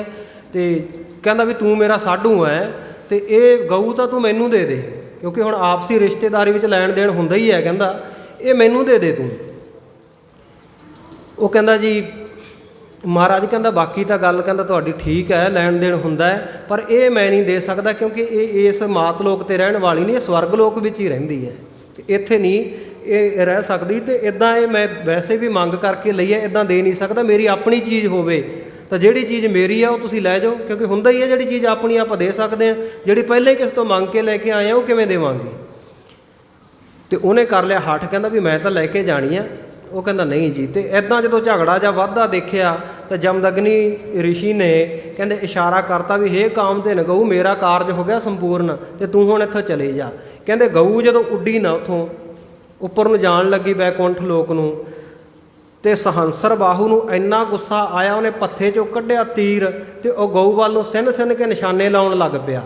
ਤੇ ਕਹਿੰਦੇ ਜਦੋਂ ਉਹ ਨਿਸ਼ਾਨੇ ਲਾਉਂਦਾ ਗਊ ਜ਼ਖਮੀ ਹੋਈ ਉੱਪਰ ਨੂੰ ਚੜ੍ਹੀ ਜਾ ਰਹੀ ਹੈ ਤੇ ਉਹਦੇ ਖੂਨ ਦੇ ਜਿਹੜੇ ਤੁਪਕੇ ਧਰਤੀ ਦੇ ਉੱਤੇ ਡਿੱਗੇ ਨਾ, ਤੇ ਇਹ ਮੰਨਿਆ ਜਾਂਦਾ ਕਿ ਉਹਨਾਂ ਛਿੱਟਿਆਂ ਦੇ ਵਿੱਚੋਂ ਆ ਤੰਬਾਕੂ ਦੀ ਬੂਟੀ ਪੈਦਾ ਹੋਈ ਹੈ।